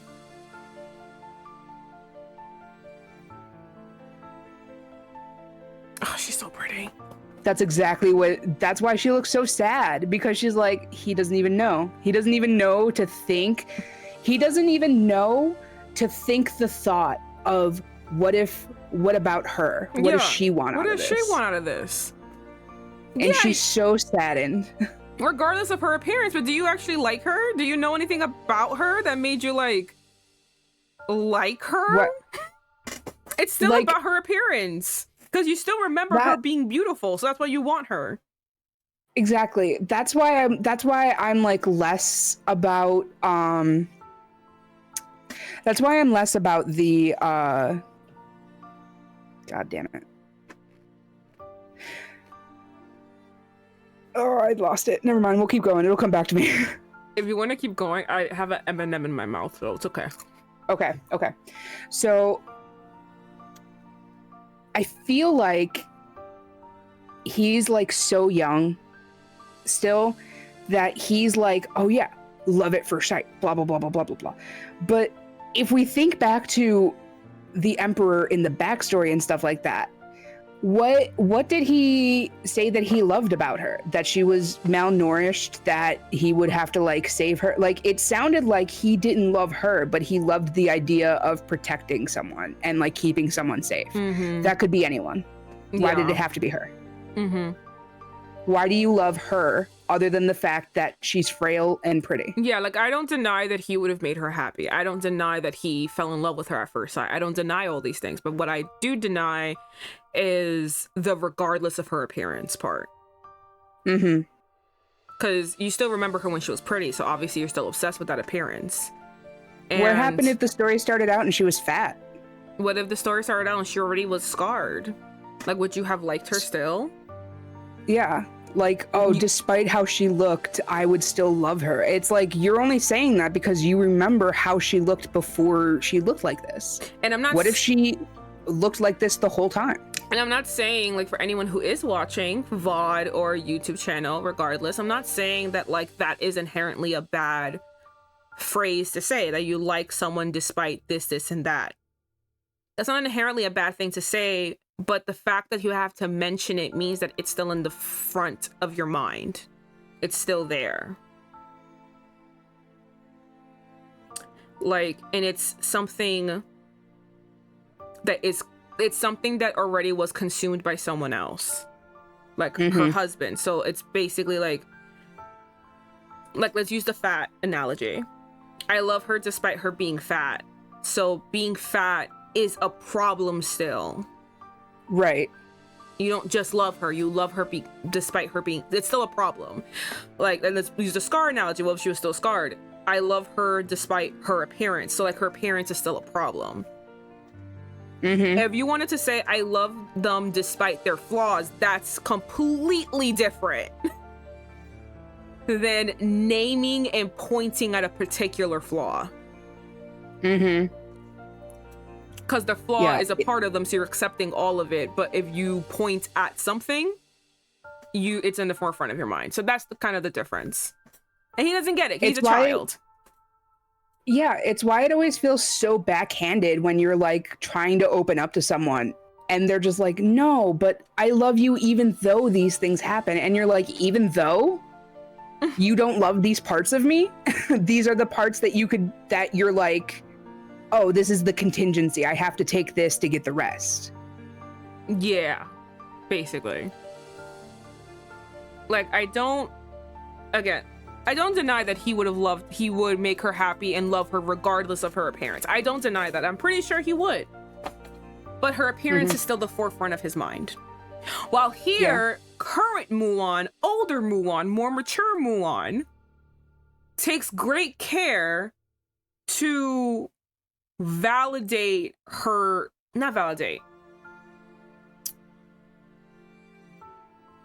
basically smooth out her insecurities. Her insecurity is her scar.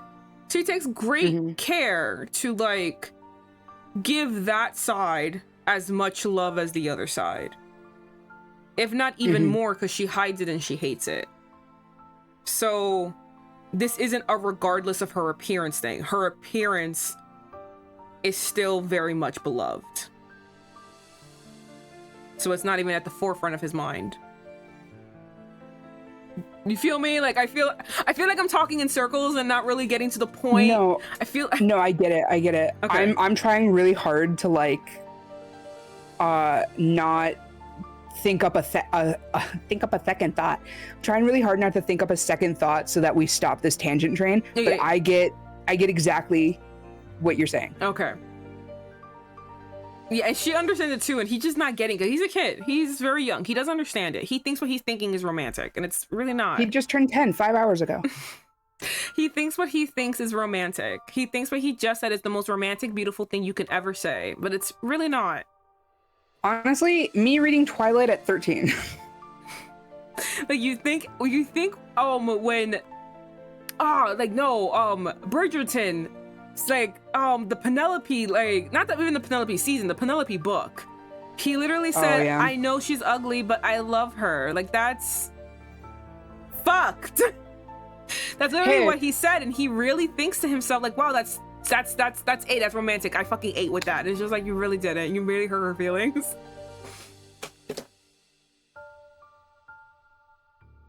God, the way I would have eaten that up in high school, though.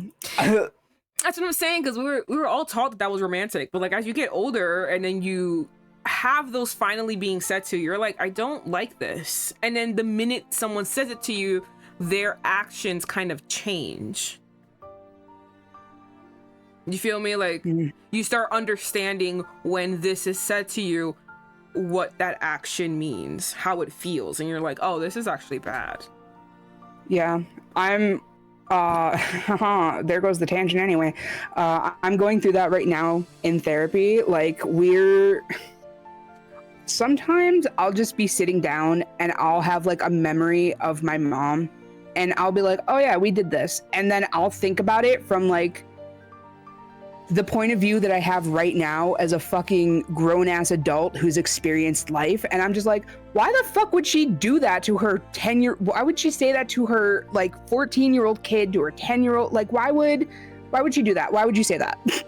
Because she's a bitch. Because she's a bitch. Once you reach like that age, like you said, like he's so young right now that like I would love her no matter what she looked like. A young boy is gonna be like, I would too. Like he thinks he ate, but like he really didn't. Yeah. My lady, I can be the loving emperor of the legend for your Seolha. Her face, she's like, She did not think that's where this conversation was going at all. Would you? No, like what? No. I truly, from the way that she looked down earlier, from her being like the sadness and stuff like that, I realize now I think that she looked sad, not because she's like the boy doesn't get it, but because she was like, I think he's trying to convince me to give my daughter over to this fucked up king or this fucked up emperor. Mm-hmm. And then he went, I can be that man. And then she went, eh?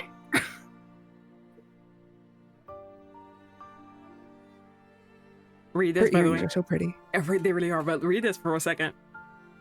As long as she is able to endure life in the harem for 10 years, that is. Are dots connecting for you? He planned the whole time for her to go through that? I know I am not my brother. My yearning for Seolha is not one of carnal obsession. He's so small. The way that he's gripping that scroll so fucking hard. Yeah, he's so small with such big shoulders because of the armor. The fact that this boy is currently on the battlefield taking lives. Mm-hmm. Like, we're looking at it and being like, sir, you're a child. Calm down. You're like, you just turned 10. You just turned 11. You don't know about life. He's literally out there slitting throats. I love the armor. moment that you mentioned that he's killing someone. You gave him like 1 8. You aged him up by 1. Yeah, this 11 years old motherfucker. Before, when you weren't killing no 10-year-old would kill a man. Yeah, before you were 10, you weren't killing anybody. But now that you're killing, you're 11. Very Arya Stark. I can, and I will protect her from him. But in order to do that, I will need your help. Are dots connecting yet? Did he give the Empress the idea to burn herself? Or burn her daughter? All right, let's just keep reading. My God. Seolha carries the blood of the Yule within her veins. The Emperor cannot kill her or cast her away at a whim. Use that to her advantage, and you should be able to save her life. However, should she ever come to be with child, she springs up and begins to pace. She can't even bear the thought of it. Lady Matriarch? You mean to say that the only way for Seolha to survive is to become the last living Yule, for she would no longer hold value in the Emperor's eyes otherwise. Now are you getting it? This whole thing was planned. Oh my God. Oh my God. Mm-hmm. I feel like fucking Mrs. Doubtfire right now. The fucking TikTok meme. The whole time. Mm-hmm.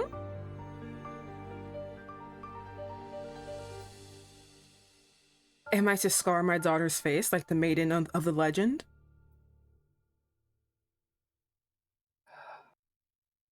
Indeed. She's holding herself, by the way. Oh my god. You said the emperor of old would have made the maiden happy had she chosen him.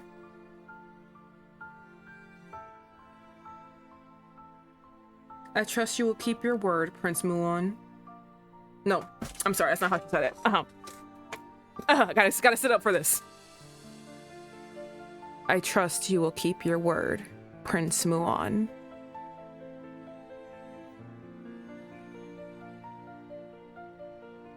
Life as a Yule has been nothing but one of suffering. I leave my daughter in your hands. Look at her. Gosh. Oh my god, she tried to hold it together this whole time and she can't do it anymore.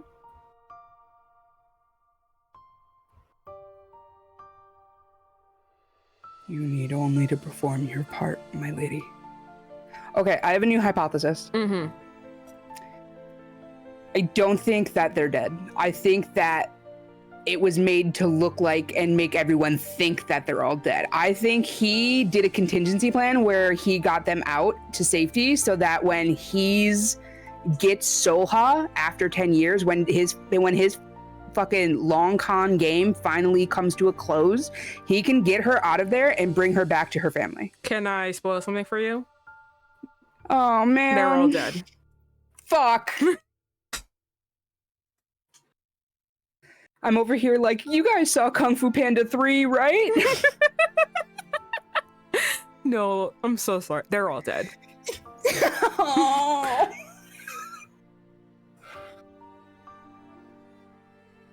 I shall see to the rest. That's why he tried killing him. Oh, okay. The fire back at the palace. I was like, did he said that you're on fire? No, he tried killing him. Good for you.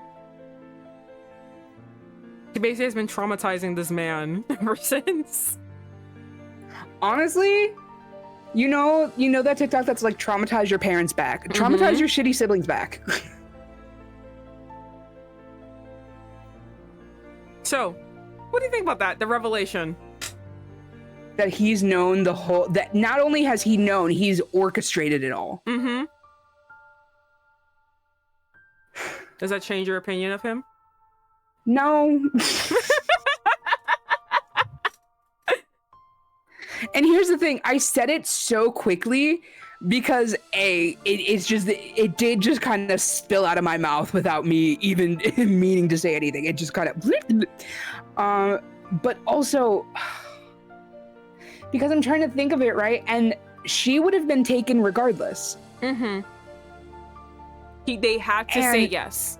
They have to say yes.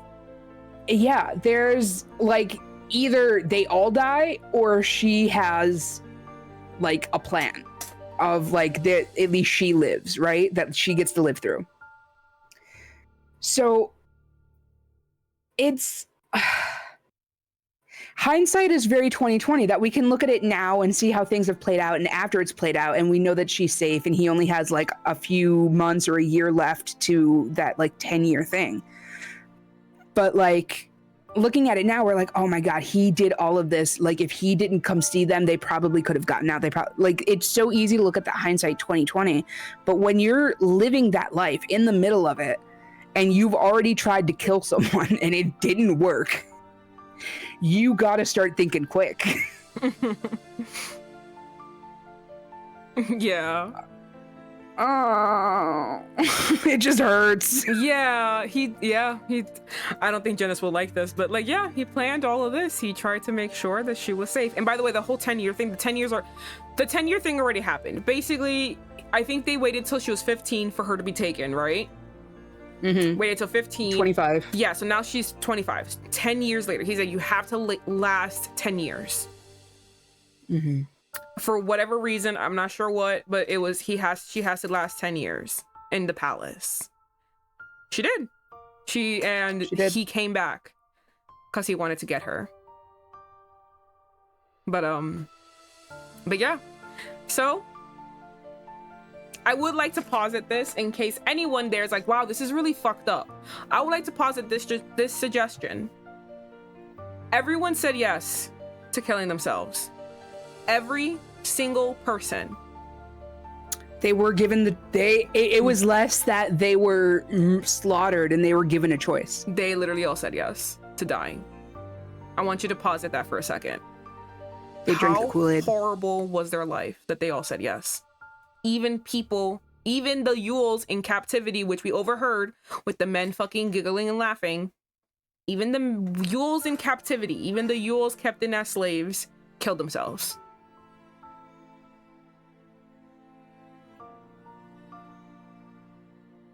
She even told him in that backstory when he came to talk to her about it, she was like, the life of a Yule is not a pleasant one. Yeah, so if you wanted to be like, oh, that's horrible, they all said yes. They all literally said yes to killing themselves. That's awful. That is awful. Their life must have been so hard that they were willing to do this one thing to at least go on and possibly break the curse.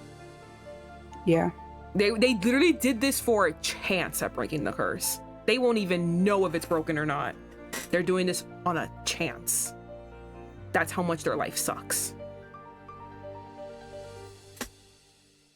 So, on that dark note, let's just keep going. But anywho. Yeah, anywho. We're gonna watch Eunjung shut the door, and Muon's just gonna saunter on over. You know, he's using a door for once. Yo, growth. I know. I think that's you. Seolha's not in her bedchamber. I don't know, I think that's him. I think that's him. Oh, Seolha's not in her bedchamber. Prince Muon. He just sits. Yeah, he just sits. Her ladyship fell asleep in my quarters last night. Your quarters. Was there a problem? He's just like, you fucking.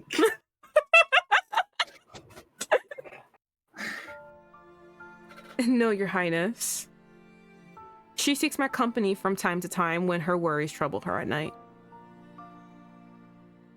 Her worries? Tell me more. I love that he immediately was just like, I'm gonna fix it. Like, tell me, I need to fix it now. What's going on? What's wrong? Why is she feeling bad? I make it better? I make it better?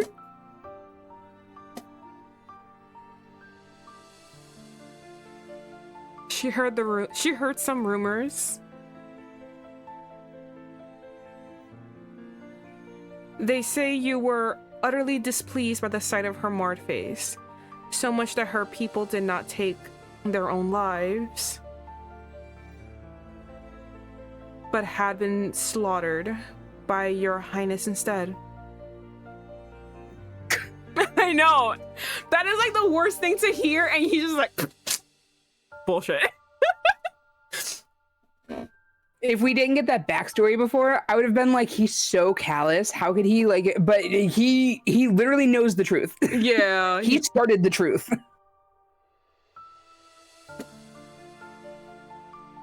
Is that so? And who dared spread such talk, I wonder? You know who. If there is indeed no truth to these rumors, then please talk to Miss Seolha. She's very upset. The more she grows to enjoy your company and cherish your presence. She really just outing her. I cannot. Don't out me like this. I need to seem indifferent at all times. The more these rumors torment her, I beg you, Your Highness, talk to her. Help me, Obi-Wan Kenobi. You're my only You're my hope. only hope. Arise.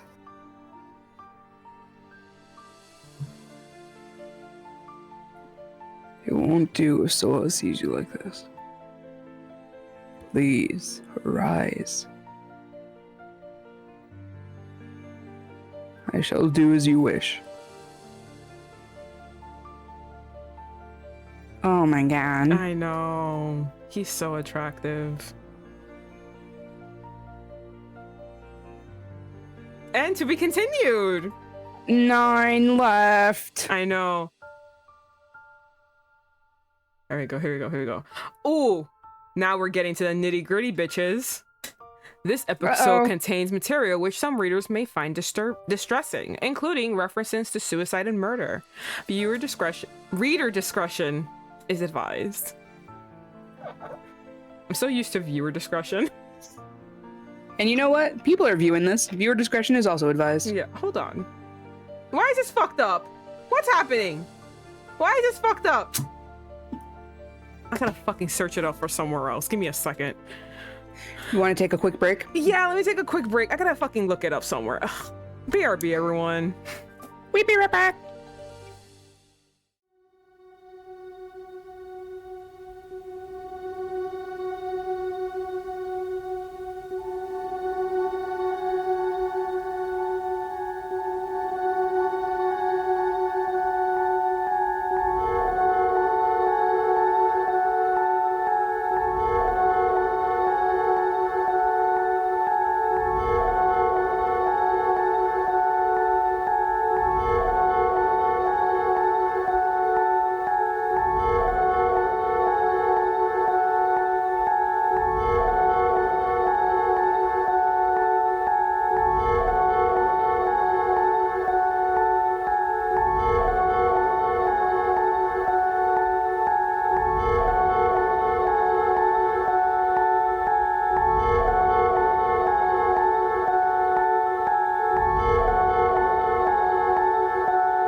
And now that it has a black background, you could probably switch over to the pink. Oh, I could. Oh. Too late. It's okay. Yeah, guys, we got it back. We actually went to a different site that I cannot pronounce. Not that I can't pronounce. I can. I'm just not gonna say it because I don't want things taken down. And I don't know about you. I don't know if you've been seeing this stupid, obnoxious fucking trend of bitches saying all the illegal sites on TikTok and they all get taken down because everyone knows about them.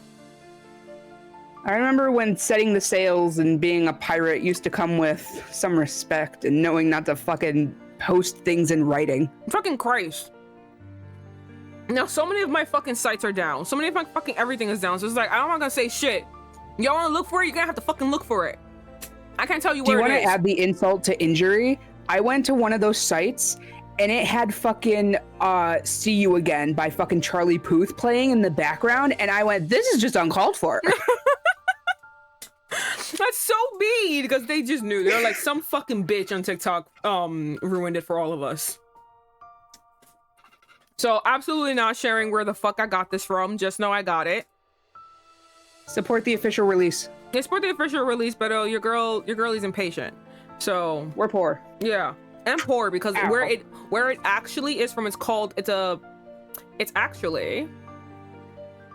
Manta.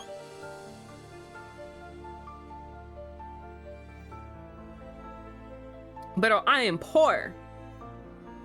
It's called mantle. Do you want to hear something that pisses me off every time I think about it? Crunchyroll, the only place where you can legally go to watch anime, what started off as an illegal fan sub site, and they used to have to, in the description of their uploads, they used to have to put support the official release. We do not own any. Like, they literally had to do the whole fucking shebang because they used to be an illegal site. How the mighty have fallen. How the mighty capitalism fucking gets the best of us. Mm-hmm. We say as if we wouldn't be taking any sponsorships from any of these places. I would immediately be like, oh, Literally? Manta, yes, buy Manta, guys. I'm just saying, if anyone wants to send me a game to play. I'm saying too, if anyone wants me to have a manhwa to read out loud, if anyone wants me to do live react to an ultimate game, go right ahead, bitches. I got you. I will absolutely sell out. You know what's funny is I was trying to figure out a way how to, like, because I've been seeing people do like crafts on stream, and I was like, oh, it'd be really cool to like crochet on stream. I've been trying to figure out how to do that.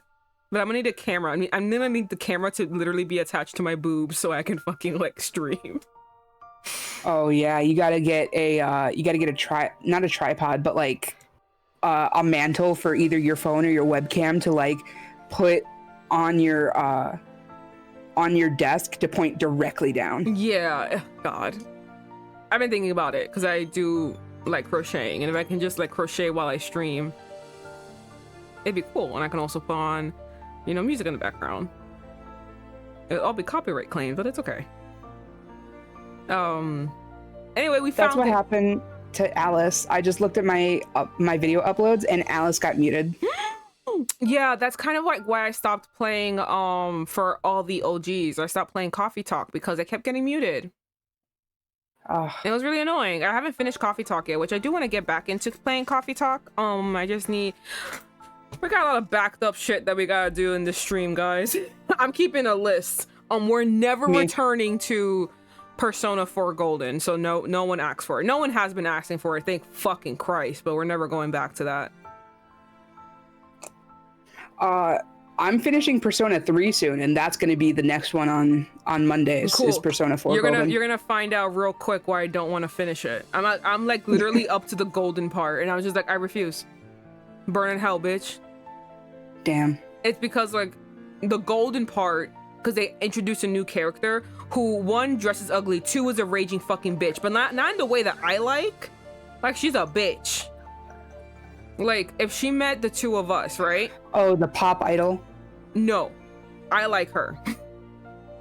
I like her. So, yeah, no, it's the fucking bitch that looks like a Hot Topic reject.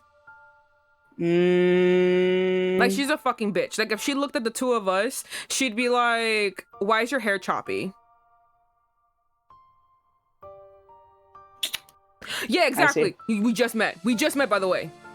Turns to the person she knows. Why is her hair choppy? Oh, I'm sorry. Were we not having a conversation, introducing ourselves like, normal human beings? Bitch, why are you ugly? Bitch, why can't you fucking dress? Do you not have eyes? Did you not figure out that your gloves don't match? Is it a stylistic choice? Maybe, but it also is offensive to my eyes? Yes. Why is my hair choppy? Why? Like, for example, why your face do that? For example, like, just an example in the show to continue on with like the example that I gave for you, right? Which, by the way, your hair's not choppy at all. I'm literally looking at your sprite, and I was just like, what's the thing I can say? This one.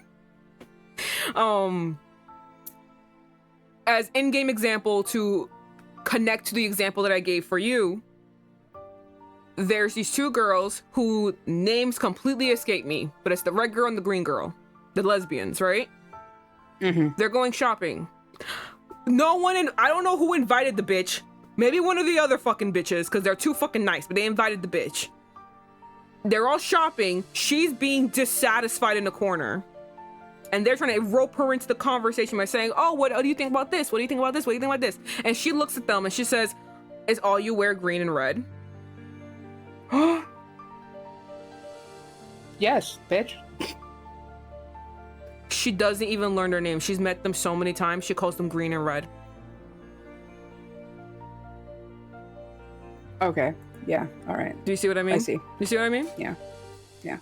And you see how that connects It'll to the be whole fun to hate choppy, her on stream. choppy. No, it's not going to. I literally fucking despise. It's not going to. You know why? She's a fan favorite. Oh. Every time I played that fucking game, people will come on my stream and they'd be like, "Oh my god, who's your favorite?" And I would say who my favorite is, which is there's gonna be this rich girl.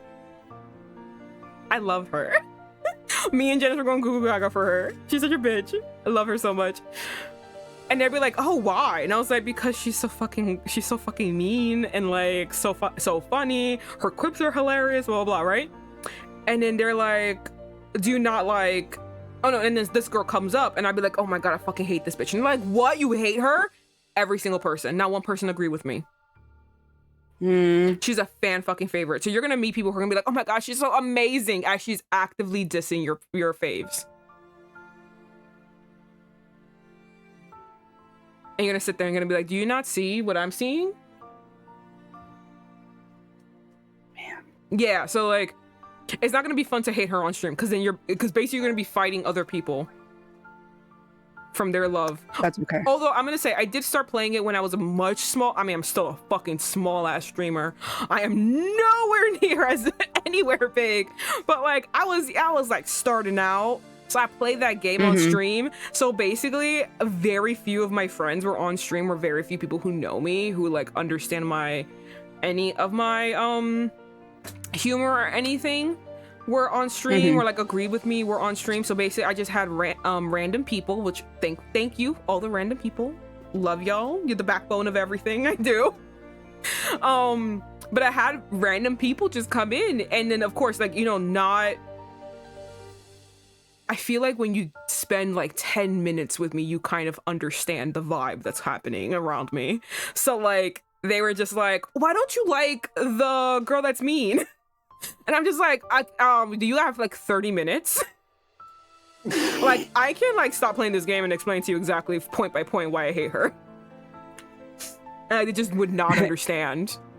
In fact, that's what I'm gonna do right now. And the thing is, like, because like if you played it now, I'm pretty sure every single person on your stream is gonna agree with you because you've cultivated a fan base, and like your friends are there and like they understand the vibe. So when you say you fucking hate this bitch, they're gonna agree.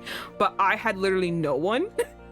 So it was just me screaming at the void how much I fucking hate this bitch.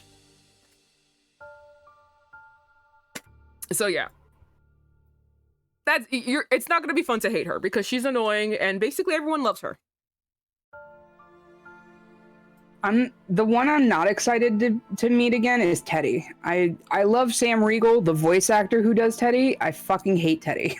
I actually liked Teddy. It was really funny because everyone was like, "Oh, I hate Teddy." I was like, "I love Teddy!" I'm screaming. It's like, how can you hate Teddy but love this bitch? That's just me though. But I understand why you would hate Teddy. I understand everyone's hatred of Teddy. I totally understand. You just don't understand how you can hate Teddy, but also like the person who is exactly like Teddy. At least when Teddy says it, there's no threat. There's no like underlying malice. He's trying to make a joke. It's just not landing. She literally is looking at you up and down and saying and scoffing at your face. Oh, and by the way, the reason why I stopped playing the game, because the golden part is that, she has this backstory, blah, blah, blah. You have to listen to it. And of course, everyone who's watching my stream was just like, "Oh my God, her backstory is so sad, blah, blah, blah." I'm just like, boo-hoo, bitch. I'm like, I hate her so much. I don't even give a fuck about her backstory. Go through her backstory. I'm like, finally, she's fucking done. And then the golden part, she gets also trapped in the palace, and then you have to save her. And I was like, I don't even like her enough to go through this. So just stop playing the game. And her palace was like a little bit difficult, and I was like, I don't even care to solve this puzzle. Bye, done. All right, guys, have a good night. We'll see you next time. Yeah. And then you just never picked it back up. Yeah, basically. I literally said on stream, I'm never doing this again. Now, I'll play Persona 5 Royal. I have to figure out how to put my PlayStation on stream, though. You got to get a fucking damn it. A video capture I'll send card you because I a- already have one. yeah. But it's on my Switch, Oh, and then- I don't feel like taking it out though. There's a lot of work to put it in.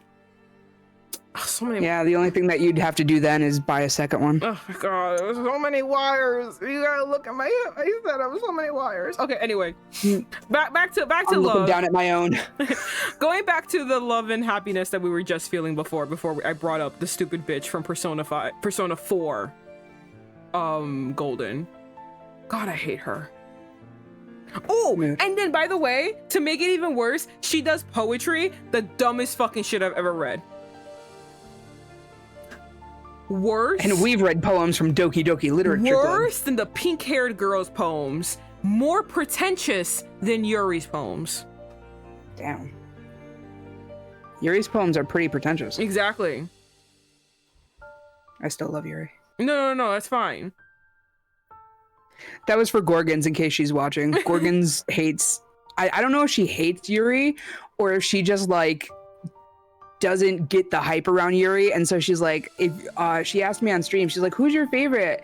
And if you say Yuri, you're boring. I was like, damn, I guess I'm boring as fuck.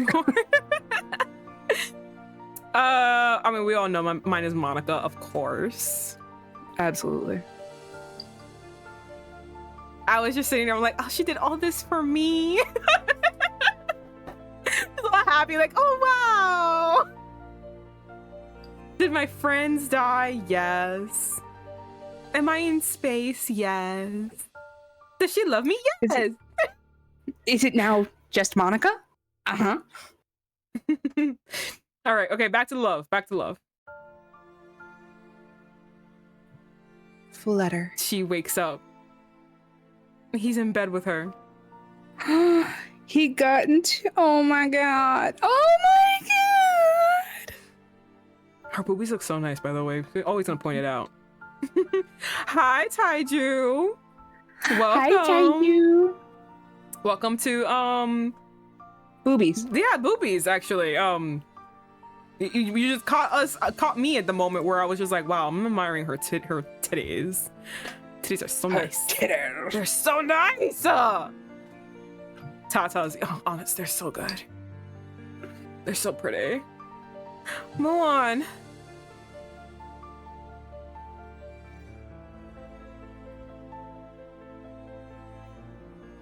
Seolha.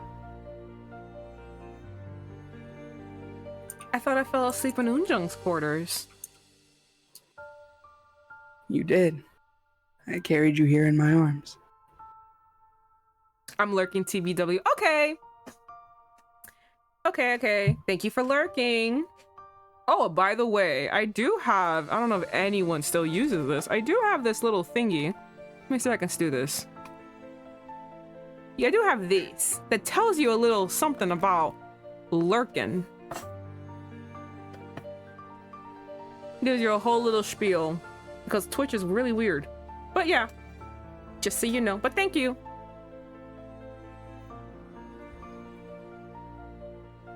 Yeah.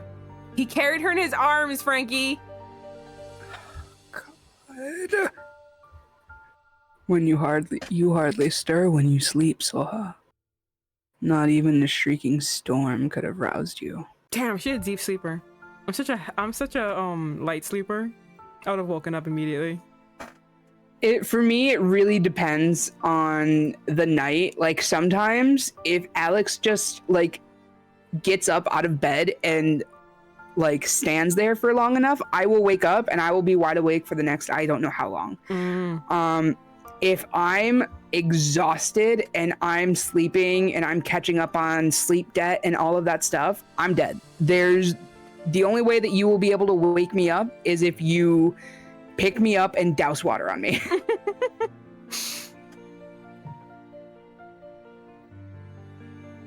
I'm usually a light sleeper. Perhaps resting in your embrace kept me from waking. Oh my god. Oh, they're so cute. They're so cute. It's unfair. The way that he looks at her, I'm throwing myself off a cliff. Ugh, again, for the 50th time this stream. That's good to hear. And they And kiss. they kiss.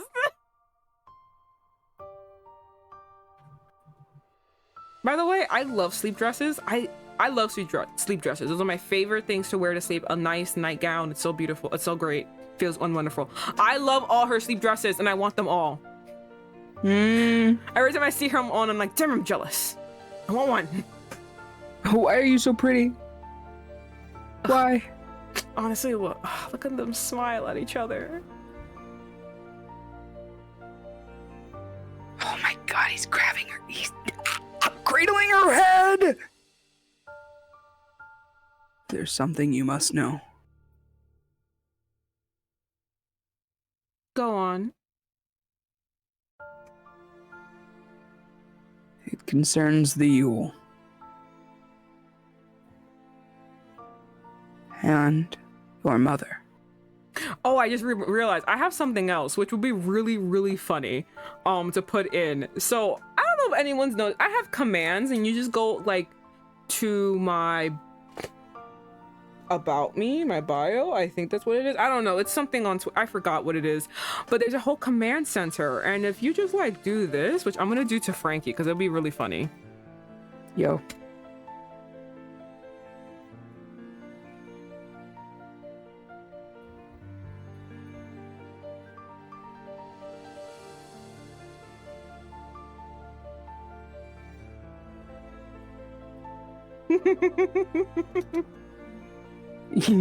You dirty, dirty boy. You dirty, dirty boy. You can send someone to Horny Joe, which is usually gonna be Franky or me, honestly, in this whole stream. Yeah. It usually has been just the two of us, so we're just sending each other to Horny Jail. We're in Horny Jail. Like, pulling out the cages. But I'm doing just fine. And your mother. Hey, Toma, what are you doing here? Oh god, you know, I've been thinking about playing that game on my own, so that I can get like the bad Toma route, so we can just have it like the achievement. Because it's bothering me that we don't have the achievement there. We did it. I suffered. All right, you better count my suffering. Title card. Title card. So, you knew that my mother and the entire clan were going to take their own lives? Oh god, I thought he was just gonna be like, I didn't kill them. No, he was just like, I have to tell you the whole truth. I truthfully thought he was gonna be like, all right, just so you know, this isn't gonna go bad.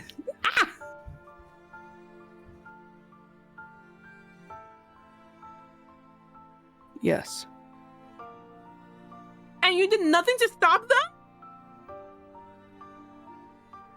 It was all for your sake. By the way, this is how I know she likes him. Yeah. Remember last stream, we were saying, we knew Toru liked Kyo because she was able to joke around with him, while everyone else, she was stiff as a board. This is how I know she likes him, because she's yelling at him. Right to his face. She's like, how fucking dare you son of a bitch! And he's like, what? I didn't fucking do nothing! That's the problem! What? Keeping you alive. The only thing that mattered. And did you consider what would come next for the... And did you consider what would come next for the lone survivor? I am shunned and reviled at court. And nothing pleases the Emperor more than seeing me choke on my tears. I have braved the pain of burning my own face for the smallest chance of leaving this place, but now I find myself doubting whether I'll ever be free. To be fair, he didn't know that you would heal yourself. Not a day goes by that I don't resent my mother for leaving me to suffer alone. Damn.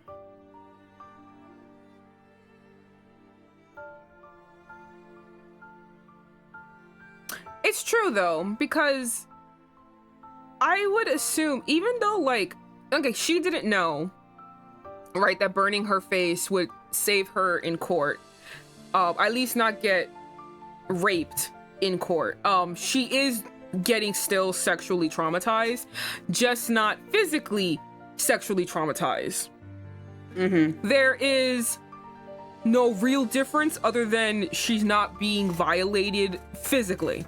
That is the only difference, and honestly, we can all argue the difference for hours, because truly they both sound fucking terrible. We really are ranking like the worst of the worst, so it doesn't even matter to just go on the tangent of which one is worse. But I also understand her anger and hatred and vitriol towards her mother, because she believes, because now that she's suffering through all this, she is still angered by it, because she's still getting the torture. There is no real saving. Because like I said, we are literally just ranking the worst of the worst against each other. It's like asking, oh, do you want to be burned alive or drowned? They're both terrible. I'm not getting a better option. Do you know what I mean? So we gave her the least worst option. And it still fucking sucks. So I understand why she's so angered at her mother. Yeah. Because she's still suffering. She's like, if she did this to save me, she didn't succeed. She did not succeed at all. It's the path to hell is paved with good intentions. Yeah. And I understand exactly where they're all coming from. I 100% understand how, and I also understand, I cannot understand what she has gone through. I talk all this bullshit here, but I do not think I could be able to survive this. No, it's stuff. Anything that has to do with being exposed to any type of sexuality, or not sexuality, being exposed to any type of sexual activity, whether you're participating in it or not, when you don't want to be exposed to that, is in itself a very traumatic and traumatizing thing. And I couldn't even begin to fathom the guilt that would come with feeling good after feeling this bad. Yeah, and then to know that this was the best option, and it still sucks. She has a complicated relationship with her mother, which I 100% understand. Yeah. I do see where everyone was coming from, but I also understand that she is living a truth that we would never understand. It just sucks. Once again, that's why I put all the triggers in the beginning, because this thing, remove the romance, this thing fucking sucks.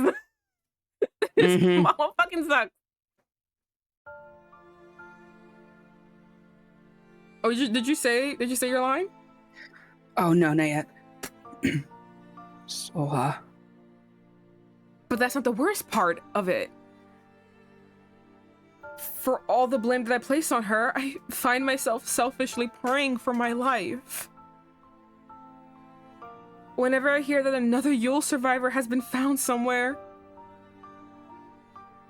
Oh wait. Take two. For all the blame I place on her, I find myself selfishly praying for my own life whenever I hear another Yule survivor has been found somewhere.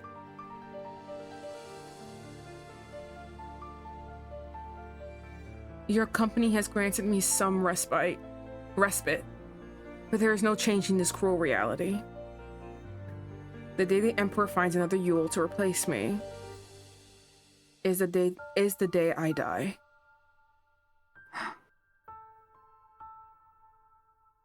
So this is like going more on the complexity of her emotions, because we were just talking about her mother, right? Now let's talk about her. Remember how you said guilt? She is praying that no one's alive. Yeah. And that must suck, because then that means that She's praying that she's mourning all their deaths. She's upset that they're all dead, and then at the same time praying that they are all dead, so that she has a chance of living. It is a horrible double-edged sword that I could not even fathom living through.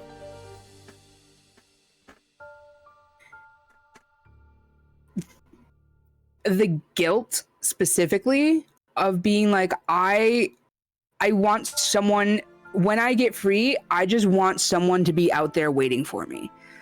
But I really wish that no one was left, because I know that if he finds someone, I'm dead. Mm-hmm. It sucks, and that's why I feel bad for her. That's why she's my special little heroine, and I love her. Yeah. I feel bad for her. This and like when I said I could never survive this, I'm not talking about, like, I really mean like all of the torture, all of the maltreatment, all the disrespect. I talk a lot of bullshit. I 1000% know I could never survive this. And if I did, it would not be as gracefully as her. Or as intelligently as her. There's absolutely no way. And the intelligence comes from her being able to understand when to put her nose down. Uh-huh. Okay, I'm here. Today I die. No other survivors will be found. I shall see to that. Damn. Damn. And he's like, I'll kill, don't worry about it. As I have done thus far. So he is implying that he has killed other Yule. To keep her safe. The remaining Yule who lived away from the clan settlement. Shing.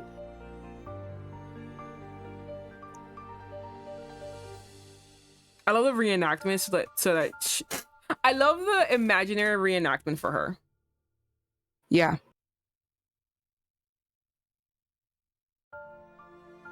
Damn. And look at these ladies. They have already been taken care of.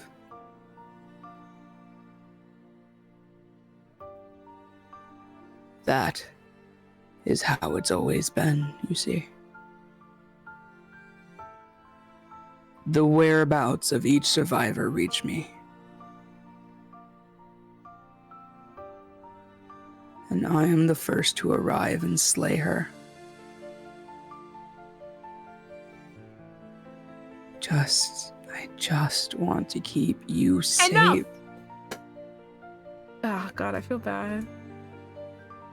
Stop saying this all for me. Stop saying this is all for me. Don't shed any more blood for my sake. Just how many people that had to die so I could live. Survivor's guilt is a bitch. Mm-hmm. Is this my punishment? To live out my days in this nightmare of a place for robbing all those lives? Seolha. She smacked him away, guys. She's gonna be sick. Oh my God. Oh my God, I'm sorry. Oh my God. My body wanted to reject her words so badly. But I have a coughing fit right when I was not gonna say it. Are you fucking crazy, girl? We're not letting this get out. Don't you dare lay your hands on me. Leave. I never want to see you again. You are a murderer, Muon. Oh my God. Oh my God. All right, so okay, so we're gonna go to the Emperor, but we don't want to deal with that right now. So tell me, how do you feel? I mean, yeah, but I'm in a glass case of emotions. Yeah, how do you feel about the revelation that no, he did not kill the people in her settlement? but he has killed the other Yule in other places. The ones who didn't want to do it. Ah! I was rooting for you. We were all rooting for you. Does this change your opinion of him? I don't know. I don't know.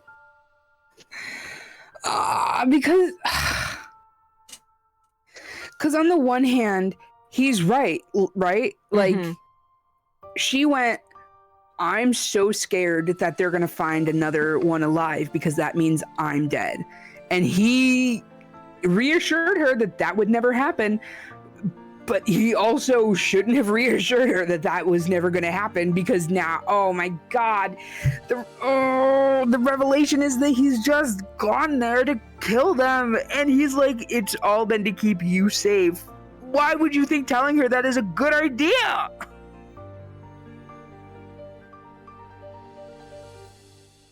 God, what a man. Yeah. It's like, what was it? The text thread yesterday. We're talking about the covenant, and I was just like, to tell you, sometimes I forget that you're just a man, and then you remind me. God. No matter how good of a man is, every good man at some point in their life reminds you that they are a man, and you go, fuck. Fucking Christ, you're a man. So, thoughts, opinions, your allegiance changes. So, okay, this is gonna be fucked up. Franky, right now, Franky in this time and space and in this current scenario, if my life is in danger and you took my hand to be like, I would make sure that that would never happen, because I've already done it. I've killed people I've killed people that may have been your family in order to keep you specifically safe. I'm fucking him right there. Do you want to hear something fucked up, Franky? What? I agree. Sorry. I'm sorry. I mean so much to you that another person's life is, but what, dust? Like, yes, no, like, listen, all like sexual jokes aside, this is terrible. This is a horrible thing to, I feel like I'm always the voice of reason and I let you be like the horny, like, you know, spokesperson. But just to reassure everyone, we're not saying that murder is a good thing. Absolutely not. No. This is, and I'm also expressing this because this is such a serious manga. So like, at least a manga with very serious themes. So I just always want to bring in, especially after, you know, what's happening with This Ends With Us. I really want to make sure that like no one takes me for a Blake Lively. I just want to make sure everyone's sure. This is horrible. This is horrible news. I understand where she is coming from because that's awful to learn, especially because she already has survivor's guilt. She already thanks her mother for saving her, but at the same time hating her mother because she's still in this living hell no matter what. She's still in hell. She probably thinks to herself, if I still was beautiful, I probably would have a better life. Do you know what I mean? And honestly, she probably would have a better life if she were beautiful. Yeah. Probably would. And that's the fucked up part because it's not real. It's not real. So like she's living through this survivor's guilt, and then he tells her, don't worry, I put more survivor's guilt on you. So that makes it doubly worse. So I understand where she's coming from.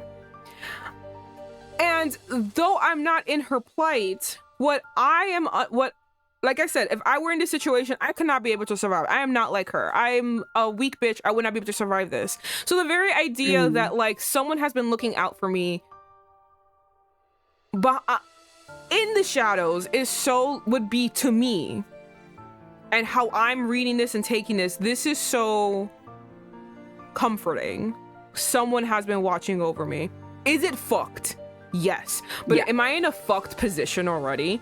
Also, yes. I feel like keeping your hands squeaky clean during this entire scenario is kind of naive. It's not going to be able to happen.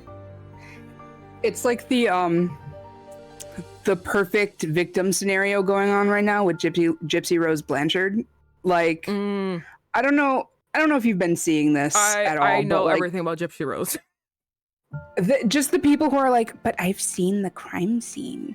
Yeah, bitch, it's a murder. Yeah. What did you expect it to look like? It's so annoying because these are people who have never heard of it before. This is why I hate bringing up things to people. Like, this is why I hate people who just got into One Piece. Like, I don't talk to them. If they're like, I have theories, I didn't go jump over a bridge. I don't give a fuck about your theories. Until you're on episode 800, I don't give a you don't exist to me. Shut the fuck up. Because you only got into this because of this thing. And then they usually come in to tell me things I already know. And it's just like, I don't need this from you. Which is why the whole Gypsy Rose thing really pissed me off. Because everyone's just like, but like, she killed her mother. Oh, isn't that horrible? I'm sorry, did we all miss what her mother did? I'd killed the bitch too. Her mother took out her teeth, put in a feeding tube that she did not need, kept her bound to a wheelchair her entire life, and the girl thought she was turning 18 when she was turning 24. I told my grandmother, I watched an episode of Law & Order SVU. I forgot what the fuck that happened, but the grandmother did something. I turned to my grandmother, I looked her in the eyes and said, I would fucking kill you. I'm Hispanic. I said that to my own grandmother. I told her, straight to her face, I'd kill you. Don't ever let that fucking shit happen to me. I was like, you are not surviving this. Y'all, my mom did not abuse me nearly as much as Gypsy Rose Blanchard mom abused her. She's just lucky. She's just lucky I was a little pussy. Yeah, it's basically still like, would have done it. It's basically like not to like offend people, even though I'm not really that concerned of offending people, but like not to offend people who get into One Piece. It's more like the pretentiousness. But like, I know everything about this thing because I just got into it 5 seconds ago. That's how I get with JoJo's. Yeah, and then basically like people who skip part 1 and part 2 because they're just like, well, it doesn't matter at this point. Well, you don't know everything about JoJo now, do you? Because you don't know part 1 and part 2. But yeah, so and then like the whole Gypsy Rose thing, everyone just wants to be a contrarian. This is basically what it is. Mm-hmm. So everyone, there's no such thing as a perfect victim until they're dead. Yeah, no, everyone wants to be a contrarian. They're just like, oh, she got out, but like, that's so hard. But like she killed her mother. Okay, and I turned to my own mother. I turned to my grandmother and told her I'd kill her if she did that fuck shit that Law & Order SVU did. I told her I'd fucking kill you. And she looked at me. She's like, how dare you say that to me? I was like, I'll fucking kill you. I repeated it twice. I was like, I don't give a fuck. You dead. Don't ever do that shit to me. See that thing on screen? Never let it happen to me. But yeah, so it's just everyone wants to be a contrarian. So like, and that is basically happening here. Like she's like you said, it's happening here. And we are living in the we are not in her scenario, so obviously we don't really feel the feelings. I can empathize and sympathize with what she's going. No, I can sympathize with what she's going through. I don't want to say I can empathize. I forgot what the actual like correct phrasing of that is. Anyway, I see where she's coming from. And if I were in that scenario, I would just be happy that someone was looking out for me, because I'm just trying to make it. I need all the balls in my corner. And he is in my corner. I'm not sure if that's what you were going with your Gypsy Rose analogy, but like. No, yeah, it's just very much so, with the Gypsy Rose analogy versus this, I feel like, and this is gonna sound horrible, I feel like the only reason she feels as strongly as she does about this is because that they were murdered. Not because they died. So it's like the perfect victim thing. She doesn't feel like she deserves it because she's alive. If she were dead and they started and like this was still happening, like first, I think for some reason in her brain it would have been better, because it's not being done in like, she can't see herself as a victim in this. She sees herself as the cause of murders. And if she were dead, she would be a victim. Okay. Yeah, I think so too. It would be easier to see yourself that way. 100%. You don't have to live with the icky feelings. Because also at the same time, she just admitted it. She also prays that they're all dead. So she probably is also really upset that she's actually really happy that he did that. Yeah, it's the conflicting feelings of I feel a joy right now, but that's wrong. I need to correct this. And it is wrong. But like, I'm not gonna judge you for that, because what the hell are we going through right now? It's bad, and whatever you need to do to get out of here, it's what you gotta do. Yeah. And I feel like by him confirming the fact that like he is taking care of that, it's almost like confirming to her like her fears of, am I a bad person for wishing this? And in her mind, he went, yes, because I'm killing them. Yeah. Listen, I understand where she's coming from. I understand. But I also understand where he's coming from. I understand where he's coming from. And personally, just to get off, personally, I'd be really happy. And then leaning away from the serious to get a little funny. Teehee.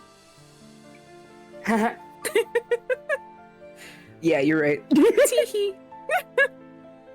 This would be a lit. It's just because this I feel like these recent, especially we get like to the end, they're gonna be really serious chapters. Yeah, I feel it. You feel it, right? I feel it coming. They're being really serious, which is there's a lot less teeheeing, which is why again I want to make sure and tell everyone we are not saying this is a good thing. These are all bad things. However, do you want to survive? You're gonna have to get your hands dirty, unfortunately. Which is kind of what she's learning. Yeah, which is kind of what she's learning. She has to get her hands dirty. All right, now we're gonna go into like annoying things. It's time for your majesty to sleep. I love that you need to be told when to sleep, like a child. I truthfully think he got stunted at the age when he witnessed the fire, and he's just been like pushing it off to like not think about it ever again. And so in turn, he's acting like a little baby at the ripe old age of 30, whatever.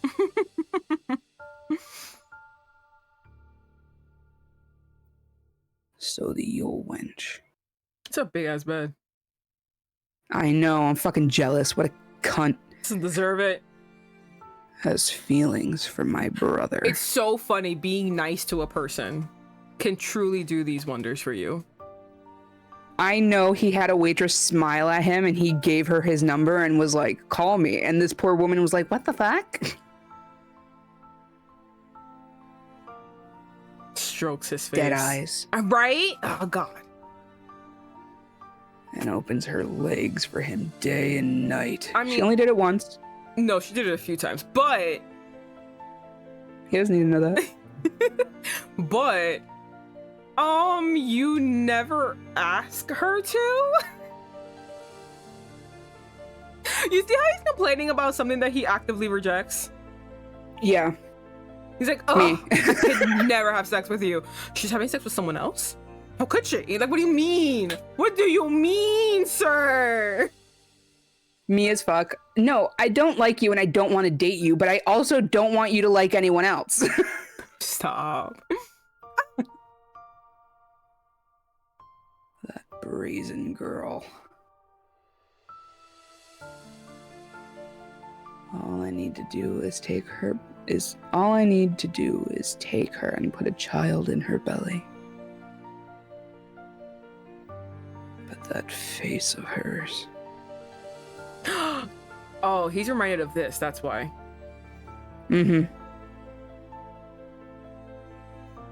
Ugh. She's whimpering. God, how strong are you, sir?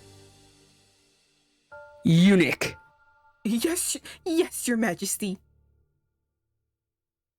Oh my God, look at his face. Oh, that's a god-ass eunuch. Someone feed this man. Please. Bring concubine Seon to me now. At once, Your Majesty. No, wait, hold on. At once, Your Majesty. That's what he looked like. He's gaunt as fuck, yeah. Oh, and kill yourself. No. Have her nursemaid brought in as well. No! 2 butterflies in a web.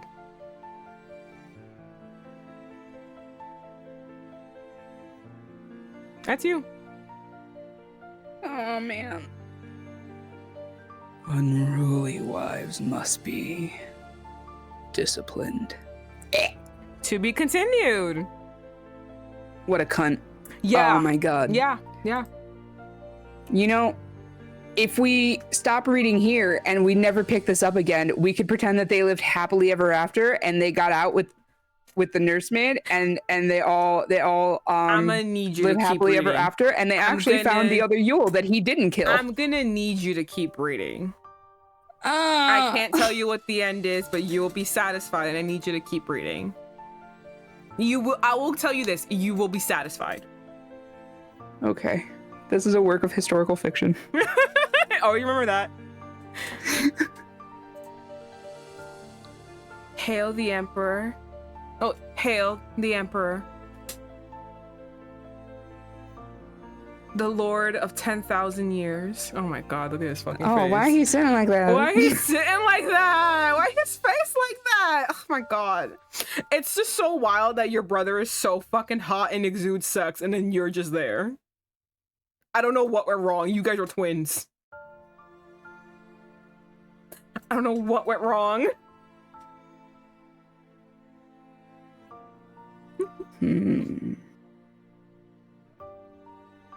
I've called you here this evening as I have something to give you, concubine Seon.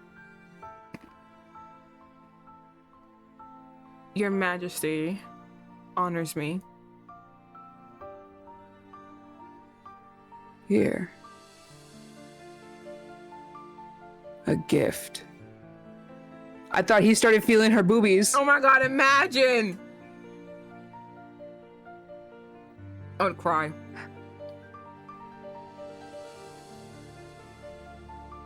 Quite a thing, is it not? I had it sharpened, just for you.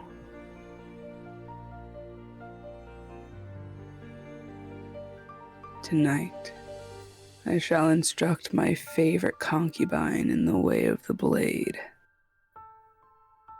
Oh man, this isn't gonna be sexy at all. Remember who else is there? Oh man, this isn't gonna be sexy at all. Get up. I realize I sent you on that secret mission without first equipping you with the required skill. So? No! He's gonna... Oh no! What a prick. I hate him. I hate him so much. Oh my god. Oh my god. Stab him. Turn it around and stab him. He's holding on to her from the back. Ah!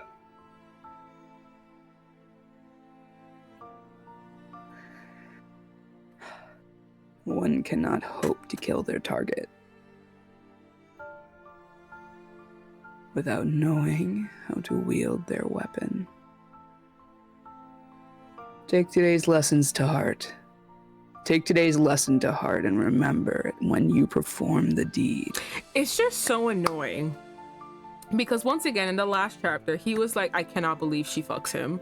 And it's just like, you could fuck her too. Like, you could.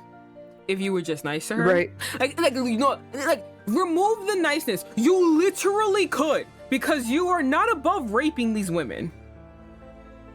I'm not promoting rape. But what I'm saying is, you actively choose to make your life difficult.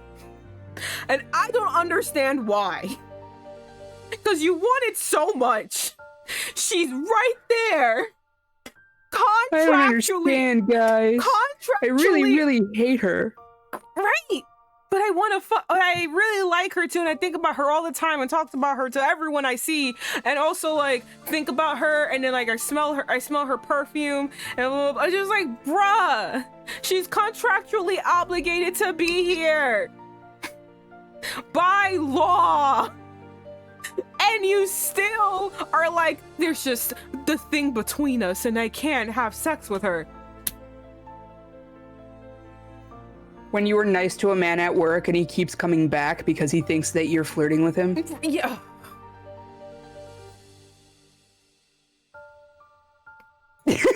No conversation, just move on. I get it. What else am I supposed to say?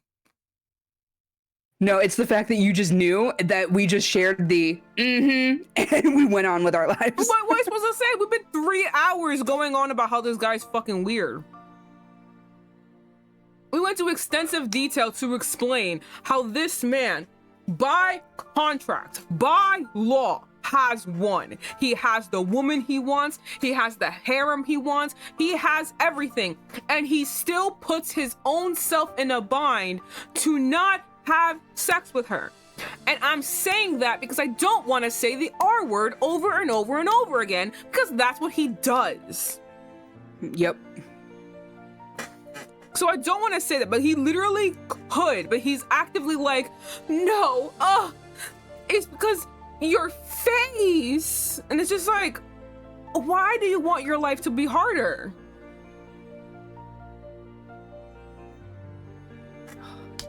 Oh my God. Raise your head. The first thing to bear in mind when killing a mark. Have you ever killed someone before, sir? Shouldn't I take notes from the murderer? I thought you were asking me, Franky, that, and I was like, I plead the fifth. I haven't seen that Franken dude around. Could that be you? I mean... Anyway.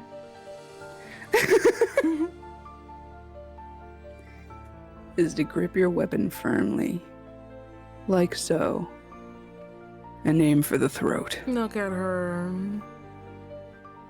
Oh my God, she's fucking traumatized. Yup. Again. And she just came from Muon, like having that whole discussion with Muon, and now this is happening. Oh, my baby's dissociating at this point. Raise. It's all right. Be all right. Oh man, the most. Oh, I not know. the whisper. It'll be all right. I can't do this, Phoebe. I can't do this. You can. You can. 100% you can. I wouldn't be pushing you this hard if I didn't know the outcome. You can. If I didn't know that you would be happy, you can. Okay. Fool of a girl. I'll show you how it's done.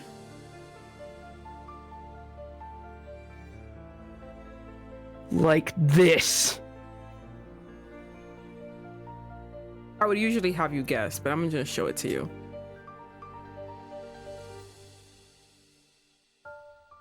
She backed away? God. Oh my God. Are you getting up? I leaned back. Oh my God. I just leaned back so far. Like, I have one of those chairs that like the whole thing like moves. It's kind of like a bouncy chair at rocks because I stim a lot in my chair. I'm doing the same thing, which is why everyone hears all my my chair squeaks.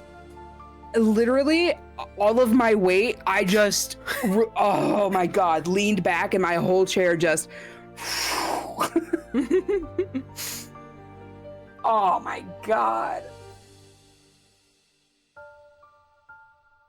There's piss on that floor now from 2 separate sources. It missed. Shame.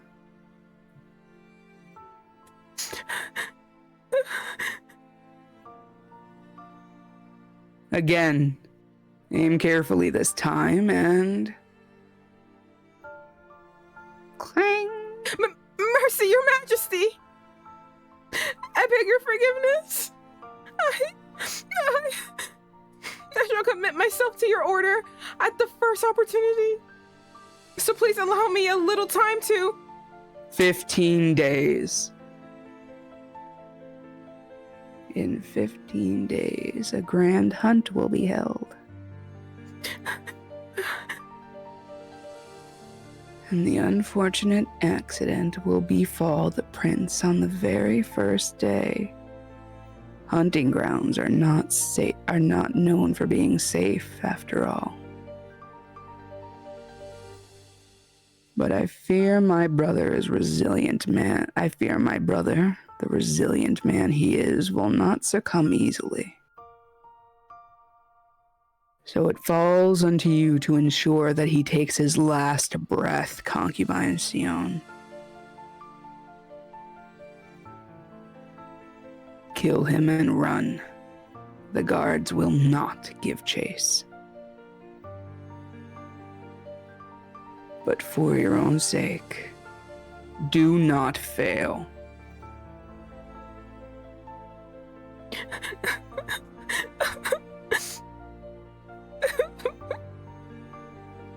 Please calm yourself, my lady. I am perfectly fine. You'll wake up with swollen eyes at this rate. I thought I was going to lose you. Just like that. With blood on my own hands.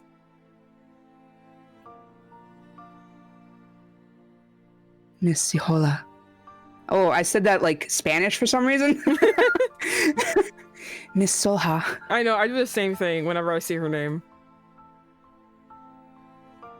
Listen closely to what I am about to say. I may meet my end at the hands of another.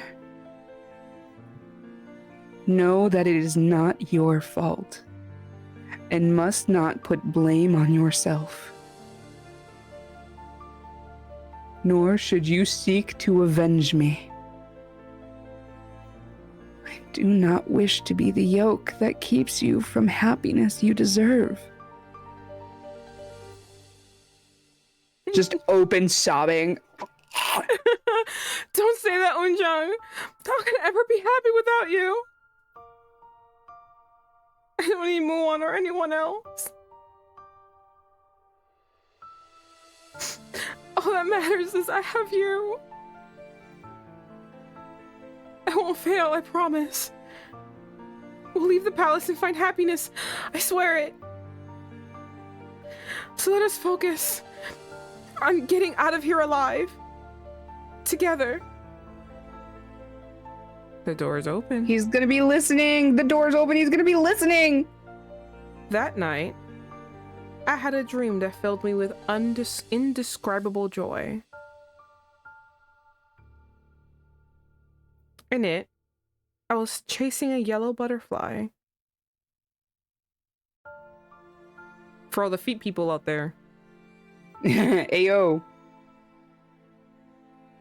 I knew not where it led me, but I found myself surrounded by a vast expanse of beautiful white flowers. She's so pretty. She's so pretty.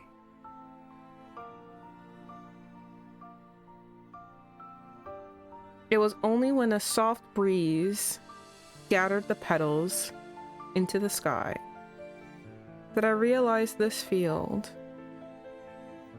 was a secret haven of butterflies. I wanted to catch one for myself. I raised my hand up into the sky to reach those brilliant golden wings. Her boobies, look at them. I'm sorry. Oh my god, I am. Oh yeah. Then something pulls on her. What does that hand look like to you? It looks like a kid's hand. And then I met her. Her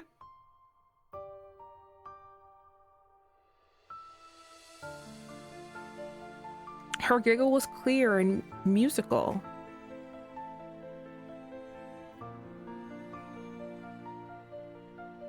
as she placed the butterfly I so desired in my hand. It was a most wonderful dream. It was a most joyful dream. It had to be a dream. So, next chapter. What do you think of that? I think her subconscious is telling her that her inner child wants her to just be happy. Mm-hmm.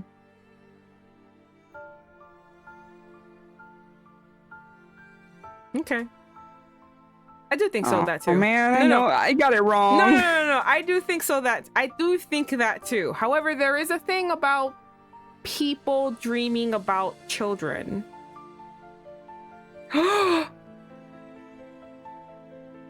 Oh my god. He was inside her once. Then they were not inside each other once.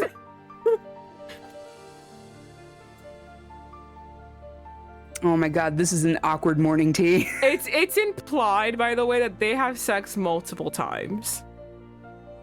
God, I love this. We've seen twice, but they've implied that they have had sex multiple times. Oh my god. This awkward tea as we conspired to kill the prince last night. Someone almost died. Prince is gonna die. There's a lot going on. Is the meal not to your liking, Miss Seolha? No, the food is fine. I just don't have much of an appetite today. You must be exhausted.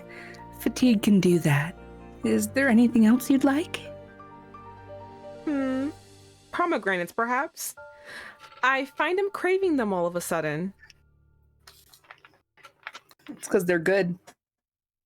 Pomegranates? I'm afraid they won't be easy to find, but I shall see at the market. For now, try to eat some more, miss. You must take your meals when you're feeling under the weather. All right. I can't have you worrying now, can I, Unja? A waft. It's the smell. See the smoke from the soup? Mm-hmm. Morning sickness. Mm-hmm. She got a craving for pomegranate. She had a dream about a child. What do you think that fucking means, bitch? Oh my god, she's having a taste for pomegranates out of season. All she had to do was smell the soup and she went, huh? What do you think that means, bitch? Oh my god. There's a baby in the belly. Oh my god. She got a baby in the belly. Oh my god. We're pregnant, Just bitches. Huh? We're pregnant, bitches. We've gotten to the worst timeline. We're pregnant, and we're still under the Emperor's rule. Now she can't join a covenant. I mean, she couldn't before, but yeah.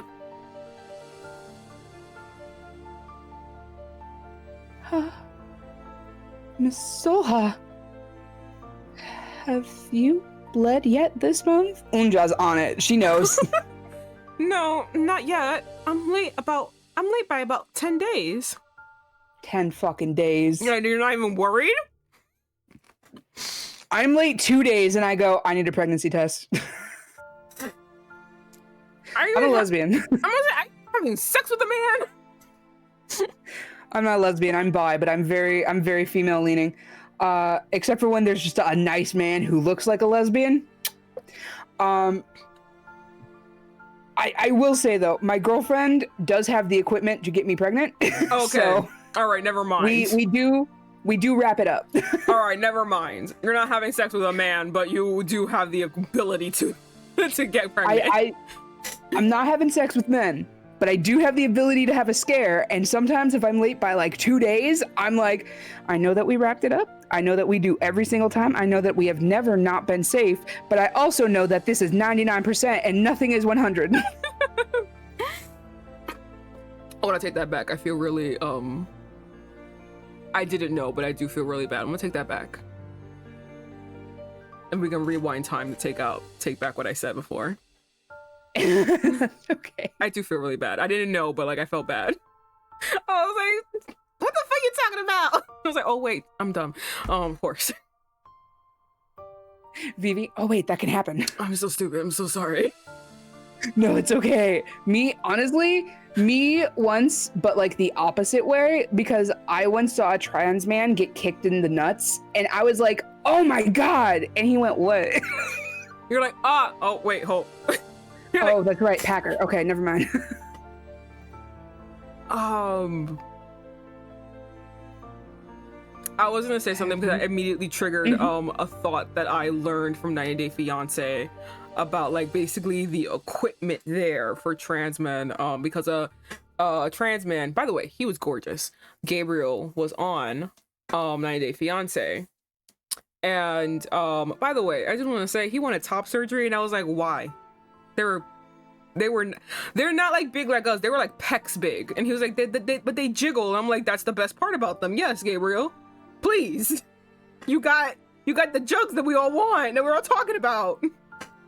But he had bottom surgery and he was explaining it, and it was just like so funny because they were explaining like the whole like procedure of bottom surgery, and I was like, oh wow, that's very interesting, because like there's like 2 ways of doing it.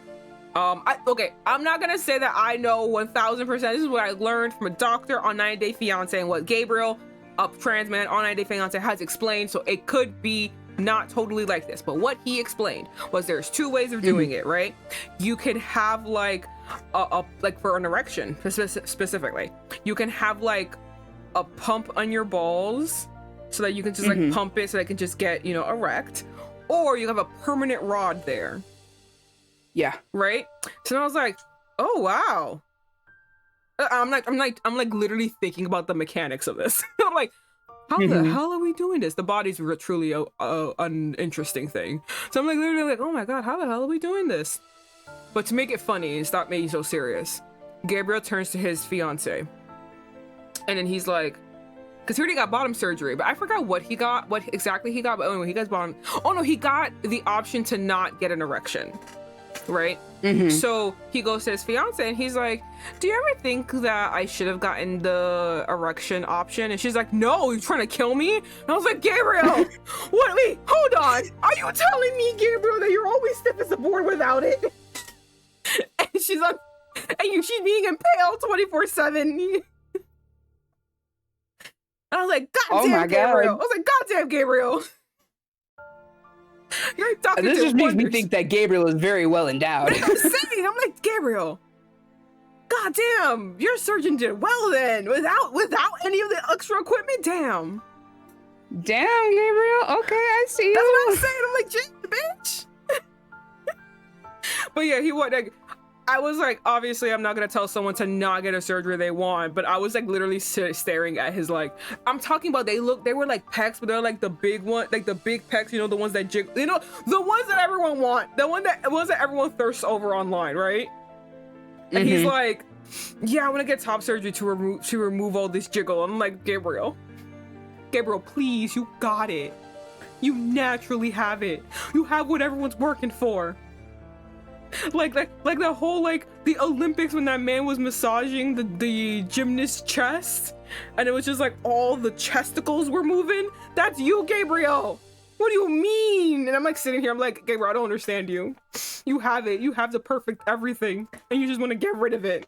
Ridiculous. I'm a booby connoisseur. It doesn't matter whose boobies it is. Doesn't matter whose boobies it is. It could be pecs or still boobies. It's just unfortunate that the jiggle has been so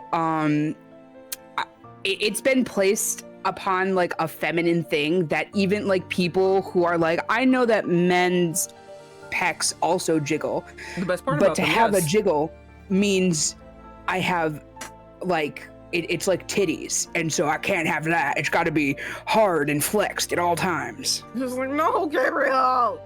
We can. This is why we don't do toxic masculinity, can- because then stereotypes like this exist. Yes, we can rest the cup there and we can drink, Gabriel.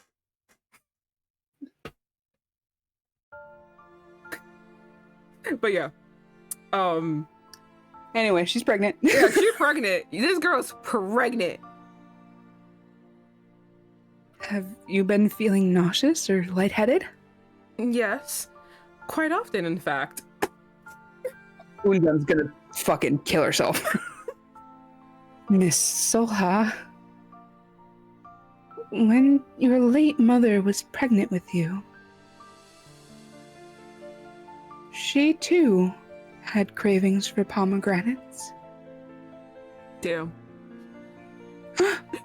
She's like, done. That's why she had an image of the little girl.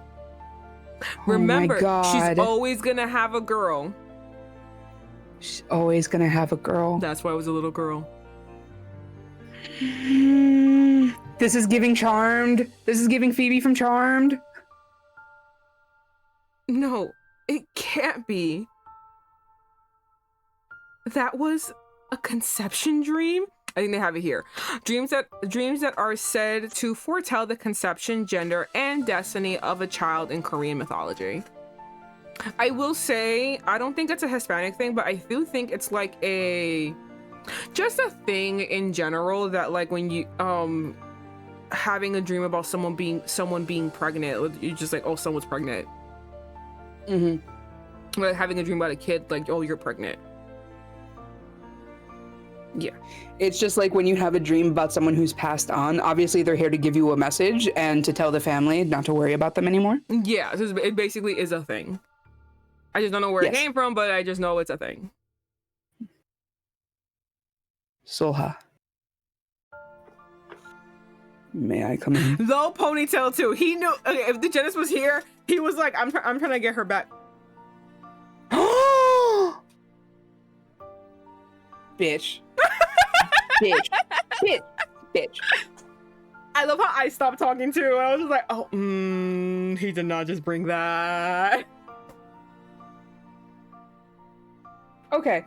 A couple thoughts. Yeah.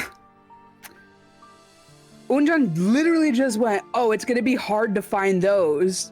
He's got a whole goddamn bag of them, meaning that he's been far and wide to find her pomegranates. Did he know that she wouldn't be craving pomegranates today? Absolutely not. Did he know that his girl likes pomegranates? Absolutely he did. So he went and he got her a whole fucking bag because he knew that she likes them and they're hard to find right now.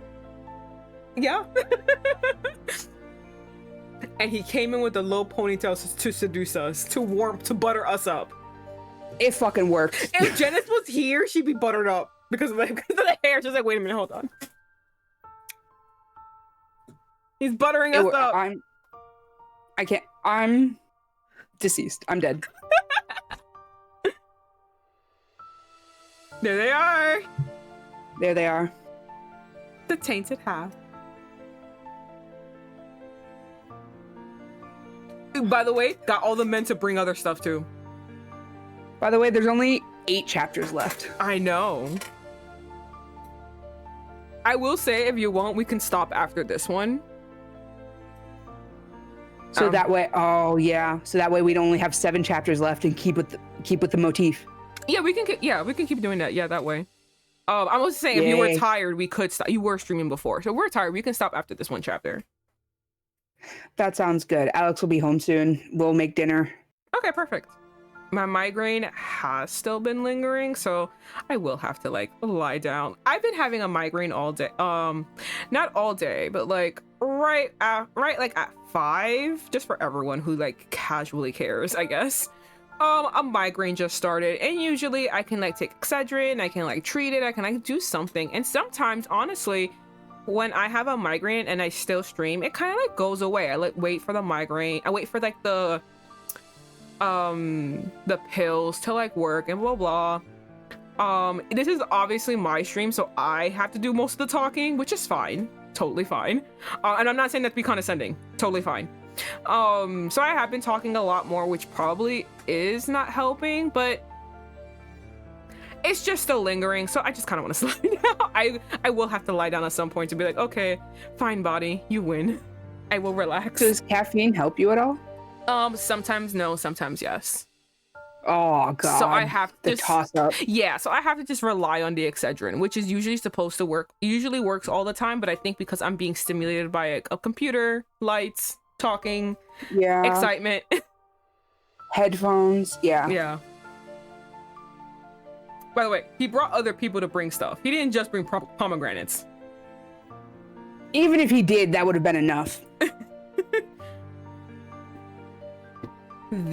Oh, that was you. These were difficult to come by. These were difficult to come by. I traveled all the way to the southern beaches to get that southern reaches to get them for you. I understand why you said beaches. Don't worry about it. Thank you.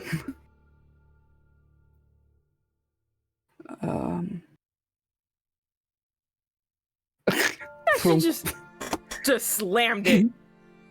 Well, he's just like, well, here you go. I didn't ask for this.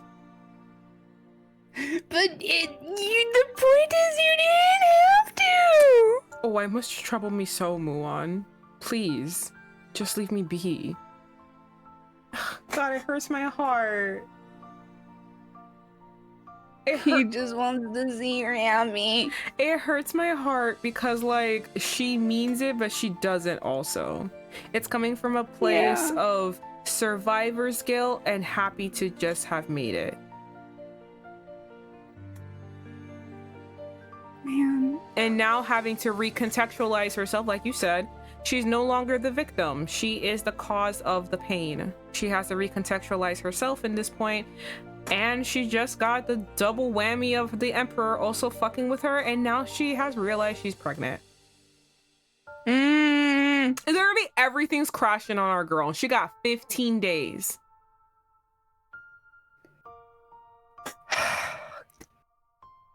God. Leave me be. Leave the pomegranates too. To wallow in my contempt for you.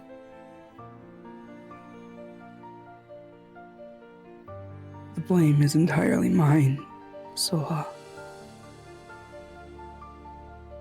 Keep hating me if that's your wish. Reproach me until your anger is spent. Treat me as you see fit. But please, don't spurn my gesture. You want to hear something fucked up? My body warmed when he was just like, treat me bad, yes. Yell, curse, be mean to me. But don't push me away. And I'm just like, to a mean bitch like me, that sounds like heaven. He really was like, God. It's okay, be mean to me, but just don't ever leave. And I'm like, oh my God. That's so amazing. Here's my thing. I sometimes am that person who I have BPD, so sometimes my anger comes out and it gets taken out on people without me meaning to. It's usually because I was due for therapy and I didn't bring up the right topic. And now I'm feeling bad. And now everyone else gets to feel bad with me. And so I very much get that rage of being like, go away, don't talk to me, don't look at me, don't speak to me. You've done this thing and now you are dead to me. And to hear in response, you can hate me, you can curse at me, you can do everything that this disorder makes you do, but I'm staying. And I just want to punch a fucking wall, because fuck you. I know. What do you mean you're staying? I know. I'll kill That's you. how I feel too. It's just like, oh, this is not beautiful. Now you can take the mean. You can. Because if you can handle me at my worst. Because by BTW, anything that I have shown you in any of my streams is not, if you ever thought, wow, she's mean, this is not mean to me. I am being nice.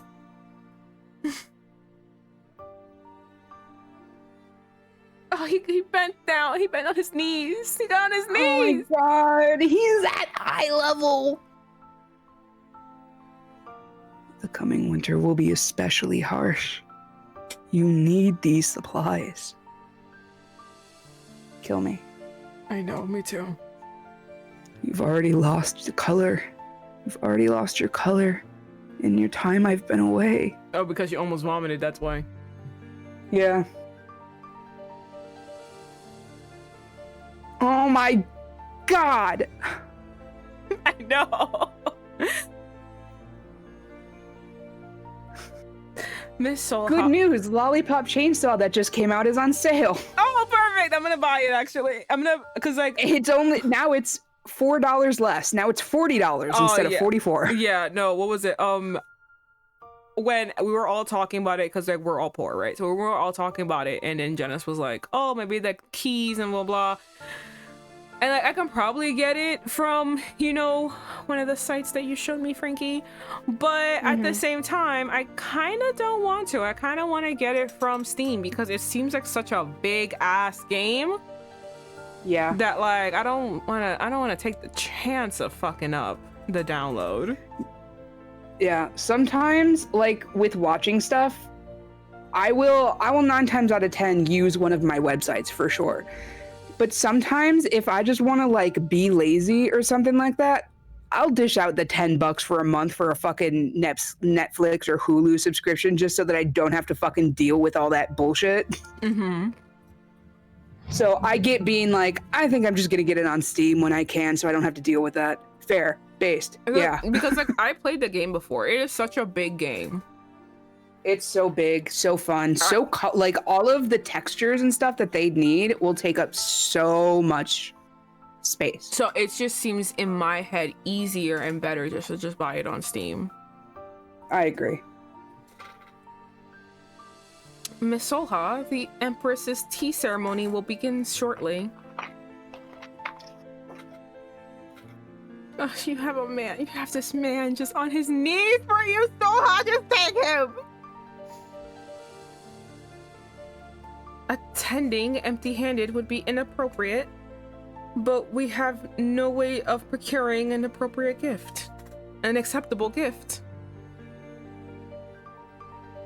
Let us accept His Highness. Oh. Let us accept His Highness's generosity. It couldn't have come at a better time. I forgot that where the little thing is pointing is not who's speaking. Look at him, he's begging her. Look at his eyes. Have you ever seen his eyes so downcast? No. Ah. Renge? Oh, my sincerest apologies, ladies of the harem. I would hold these affairs more often were it not for my illness. So, by the way, there is an empress. This is what we just learned. There is an empress. Who gets spared from being touched by her husband? Fucking good deal. But she's sick. Oh, man. Good cover. Were not for my illness. I see you've brought gifts. You really shouldn't have. You gave her our pomegranates. I'm upset for us. Oh, pomegranates. Which kind soul has shared the most the most precious delicacy with us today? They were from concubine Seon, Your Majesty. Courtesy of Prince Muon, perhaps? I hear His Highness is most fond of her. I see. Is it true, concubine Seon? Your Majesty, at this rate, she will come to be with his child before long. Wouldn't you agree, concubine Seon? Oh, it's the lady that we first met. Aw, man, this bitch. I think this is the lady from that one time when we suspect he was having sex with her anally and she needed like 50 people to help her get up. Yeah. Oh, yeah. I think so, but she wouldn't be this pregnant, right? Hell, not if he shot it in her ass. I don't know if this is her or not. I can't remember. She looks the same like her. Mm-hmm. He could just have a type too. That's true. Hail the Empress. Would you like me to take any of these ladies so you don't have to do so much speaking with your head? No, you're so right. You're so right. I guess take the pregnant lady. Okay. Any of the other like background people, I usually just give them a really funny feminine voice. That's how I separate them. If it hasn't been obvious. I was absolutely going to be like, Vivi's doing this, but then I was like, Vivi just said she had a headache. Which, by the way, I don't know if any of my voices sound different, because when I re-listen to in the VODs, I'm like, oh, these all sound the same. They sound different. There's a tone inflection. Okay. I was gonna say, because they all sound the same to me. Welcome, consort, yo. Oh, she's a consort. They're all ladies at harem. She's a consort. I really hope that the Empress is chill. God, I can't handle another cunt woman.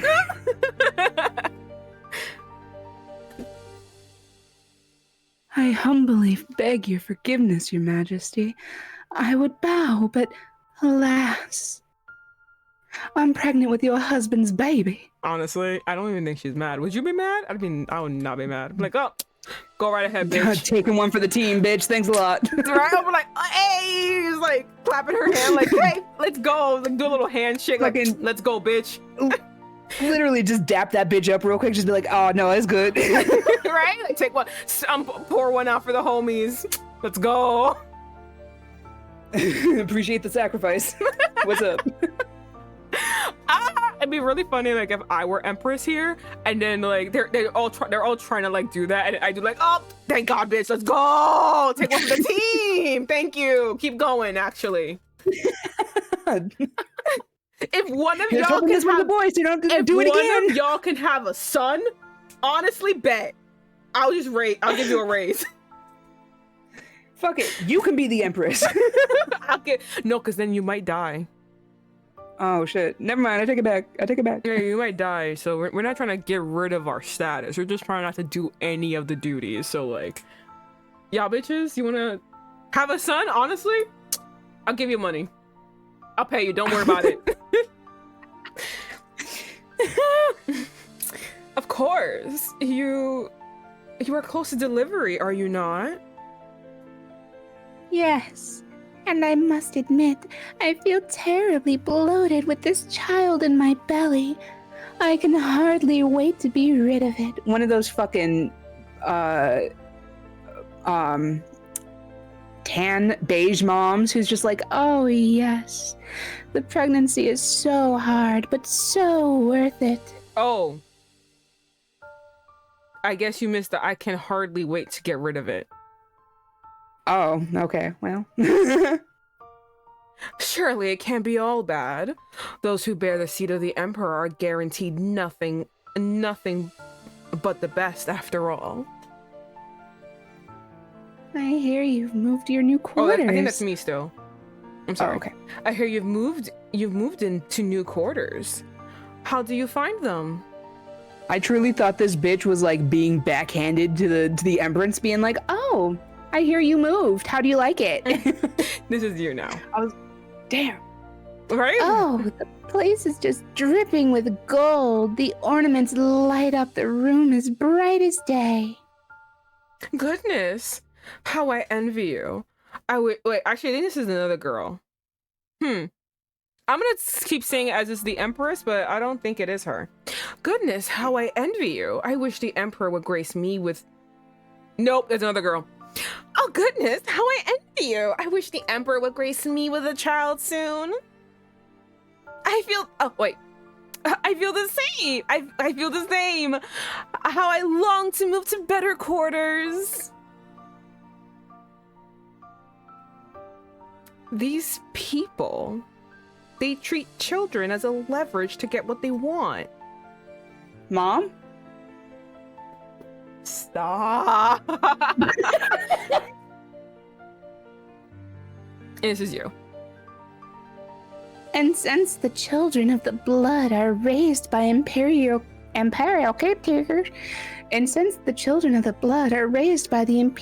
caretakers, our duty stops at giving birth.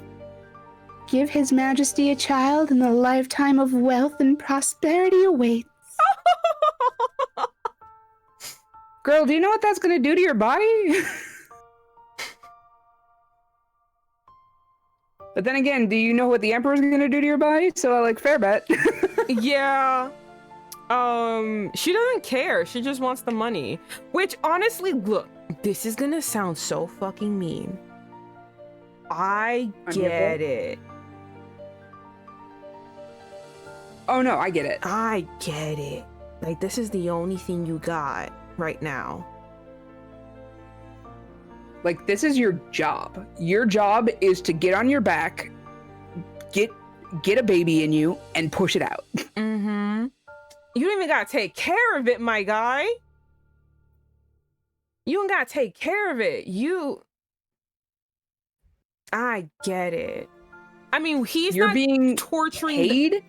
He's not torturing them like he's torturing Seolha, but he is a ruthless bitch. So they probably are always walking on eggshells around him, and he's always thinking about Seolha, so he's always angry.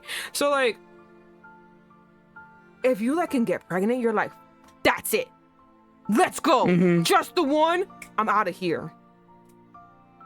And I bet there's like this status among some of them where they just like, even if they're terrified of him, they pretend like he's a loving husband or like man or something, so that they can kind of like make the others feel less worthy. Like, even if they're being abused or whatever, be like, I can't wait for the Emperor to put a baby in me. Yeah, it's a weird status thing. Like, it's a weird status thing. I can't explain the status thing because though I can understand it in a way, it's just like a not me thing. Because there's absolutely no way where I'm like, let's say there's me and you, right? And we're somehow in a fucking harem. And the leader of the harem could be anyone. But let's just make it a man because that's the example here. So it's a man, yeah, and he's a dickhead. And like I got into the harem a little bit before you, and like I'm a little bit higher status, but he's treating me badly. I don't understand going to you and being like, oh my god, yes, like he just like gives me all this jewelry and we go on these trips. Like, I can't. Why? For like a little bit of validation from your jealousy? Like, I don't get it. I'm sorry. Here's the thing about jealousy validation is that it feels really good when you're being validated, but then as soon as the validation's over, the jealousy becomes more and becomes worse, and it's just hell. It's over and over and over again, and the only way to make it stop is to try and like seek therapy to have it stop, or to be constantly placated to and to constantly get that attention, so at no point will you like have time to feel that jealousy. Yeah, it's just like, no, but the whole point is that I'm trying to get you to be jealous of me. So like, I want that whole like thing. It's just a weird thing. Like, I kind of. Oh right, I forgot what we were talking about for a second. I was like, jealousy. I kind of get it because like I understand hierarchy. I mean, I'm a cult leader for a reason, but like I understand hierarchy. So like I get it. I get how it starts and where it begins and why it's happening. Am I gonna do that? Nah, I'm sorry. Not to quote Sabrina Carpenter, but I can't relate to desperation. I'm so sorry. Mood. My give a fucks are on vacation. Like, I'm sorry.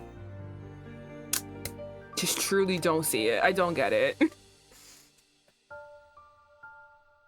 But you are, I do, but in the context of here, removing me and myself and us from this whole situation and removing not horrific forces on us, because we are just kind of freely being ourselves. If we were here, I totally understand being like, oh my god, yes, wealth and prosperity, ha, because I'm just like, I'm biding my time, I gotta get the fuck out of here, and then I will never see these fucking bitches ever again. Because you're playing a game. And then you need to play snap. a game. You are doing the game, you're playing it, you gotta fucking beat these bitches at the game. So I understand why she's acting this way, because this is a game. She needs to win, and she's almost fucking there. We just need to not die at childbirth. We just need to make it out. Remember, you can die here. Oh man, yeah. Grips her tea. I think that's tea. Looks like tea. What a better way to try one's fortune. Then, may I ask, my lady, what kind of mother do you want to be for your child? One that doesn't do anything. Next. I beg your pardon? Why'd she get British? Since you are so expectant to give birth, I assumed you had given it some thought. As I said, my duty stops at delivery. If you survive it. Need I do more?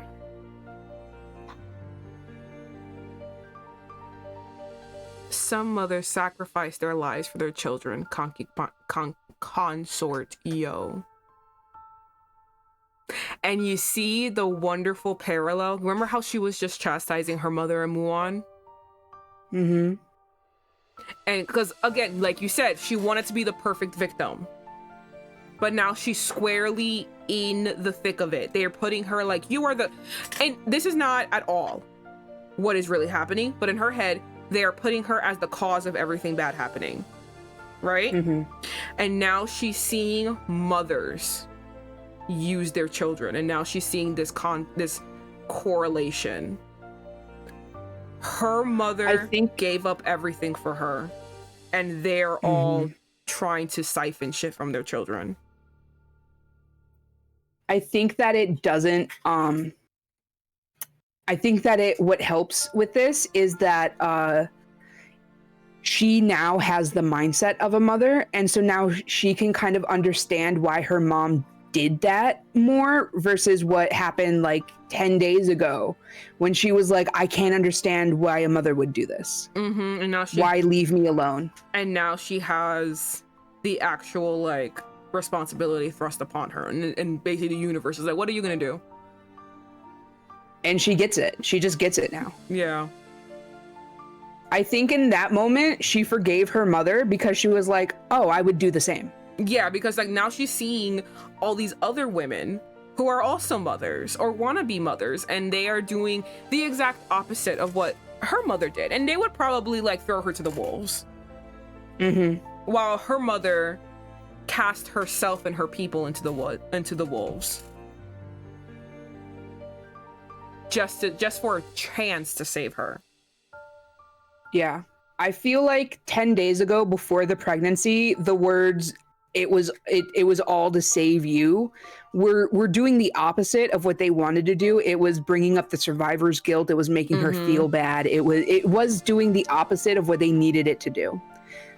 Now that she's pregnant and this was all to save you, it's like, oh, click, you know? And I think also talking to these women truly made it click further too.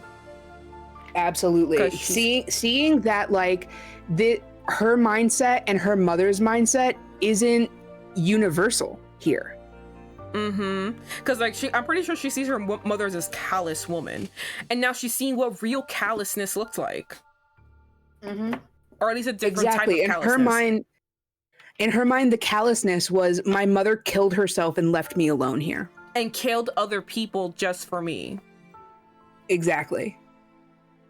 And here, instead, it's, I don't even have to care about the little bitch. All I do is pop it out and it's gone. And she went, oh. Right? You don't even care? Yeah. I think all of this truly, like, I love how, like, every time she has like like there's always a moment of reflection here. And it always just comes back. Compared to their example, you seem to be lacking such maternal affection.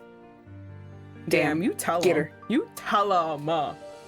Oh, to be continued. So we can stop here. There is more of the women and her talking. Let me see. Yeah. The women and her are discussing shit. We can't save this for it later. looks like it's gonna be nasty. Or do you want to? I say, Well, listen. if Janice comes back, we'll have more voices, and we can round it out with all three of us. Oh, that's true. Hold on. What chapter is this? 34. Oh my god, we're almost there. One. Oh, wait, hold on. We have 6 more to go. No, 7. Because we have yet to read 34. Oh, we haven't read 34 yet. That's right. So we're on 30. Okay, yeah. 7 more to go. I know. 7 more chapters, and we're done. 7 more chapters. Oh my god. So we're gonna leave it at a cliffhanger. We're gonna leave her at our girly telling these bitches off. So Franky, with all the revelations that we've had several. Jesus Christ. Several revelations in this fucking bitch. Actually, let me switch it over to let me switch it over here. But no, no one's gonna be able to hear you. Fuck. Never mind. I have to keep it here. We have several revelations here. Several. One, Muon and the mom planned the whole fucking thing. Which, Yeah. by the way, every time you made a prediction, I'm like sitting here. I'm like, oh, just wait, bitch. It's so funny how my predictions have either been pretty close to being right or so far off, I'm in a whole nother goddamn state. But I literally sat here and I'm just like, oh, just you wait, bitch, just you wait. And then like, oh god, I knew the reveal. Did you see the twist coming, by the way? No, not at all. I was like, oh yeah, the twist is gonna be that she thinks that he killed all of them and really he had nothing to do with it. Nope, never mind, fuck me. Yeah. We realized that. We realized that Muon is indeed actually a murderer.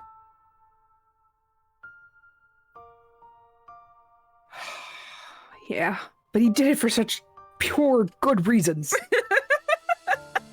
But he did it for love. I would do anything for love. And I'll even do that. Kills. Okay, so yeah, we learned he's actually a murderer. We learned the reason for all of this madness. We learned why the Emperor can't stand seeing her scar. Because he watched a woman burn to death because he's a little bitch and he doesn't know how metal works.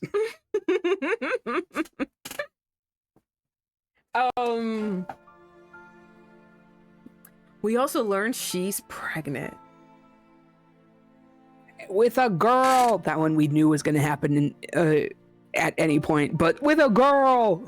Yeah, that was gonna happen no matter what. It's always gonna be a girl. But yeah, she's pregnant. You know, they don't have the science that we have, but technically, biologically, it is the Emperor's. Listen, twins share such similar DNA that is 100% Emperor baby. Yeah. So like when he was like, you can have sex with my brother, but that baby's mine. I was like, you don't even know how much you're right. You don't even know how much you're actually right. Because that's your twin brother. Like you are right. That is your baby. Like I realized how fucky twin DNA was when I learned that if a set of twins gets married to another set of twins, the cousins are genetically siblings. Disgusting. Oh my god. So like if twin sisters marry and have children with twin brothers, their kids are cousins because it's like, oh yeah, the aunt and the uncle are twins and the aunt and the uncle are twins. But by DNA standards, those kids came from the same set of parents. Those are siblings.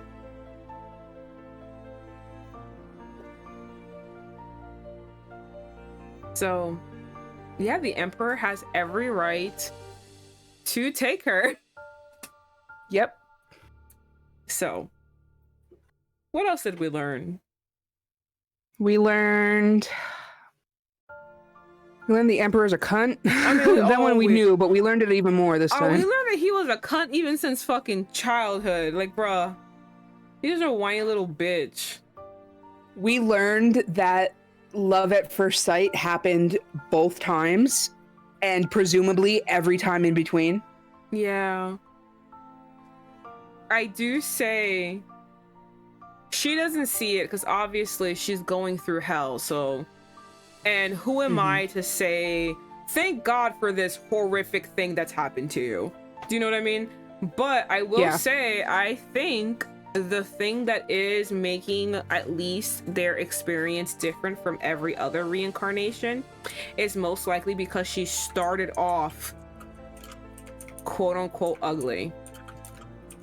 Yeah. So there's no like affection to, there's no like Emperor get like gaslighting her, fake loving her for her to be like heartbroken. I just thought of something. The very first stream we did, when he saw her on the stairs and he was like, I think you're beautiful, or whatever he said to her, he knew. Yeah. Yeah. Okay.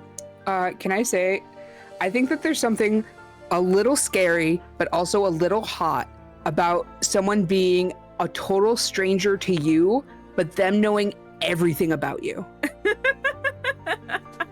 Like, you just meet a guy on the street one day, like this very, like fucking Joe from You shit. Like, you just meet a guy on the street one day and you go, oh, hi, my name is so-and-so. And he's like, yeah, blah, blah, blah, blah, blah. And like, slowly but surely, he starts like, somehow he just seems like the perfect guy. I don't know, but he just knows everything about you. It's hot. It's fucking, oh God, it's so hot, but so scary. So scary.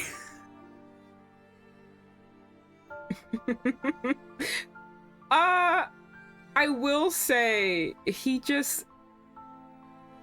I don't think he knew everything about her. He just knew like these important things. Remember they did meet at first sight. He didn't meet her at first sight. You know, she didn't meet him at first sight, but he met her at first sight and he fell in love at first sight. So, yeah. You know. This webtoon. I know. How do you feel about it ending? It's bittersweet. Because I'm like, yes, story, conclusion, wrapping it up, understanding, finally, plot. But then at the same time, it's like, over? Done? Finished? We're what? over? Why do you think now I wanted everyone to read this so badly? Yeah, I get it. I get it so hard. I get it. I get what you mean. I don't know. What happened? Is it me? Hello? Franky, speak again? Franky's here speaking. Oh, God. Okay, it's actually my headphones. Give me a second. Okay. Hey, guys. Okay. Franky here. I can hear you again, yes. It was my Yay! headphones. What were you saying? I forgot. But yeah, so I don't think he knew everything about her. He just knew about like these little things. Which arguably are giant things, but yeah, because remember when his what's it called? Second in command said something, he's like, I thought I knew everything about her.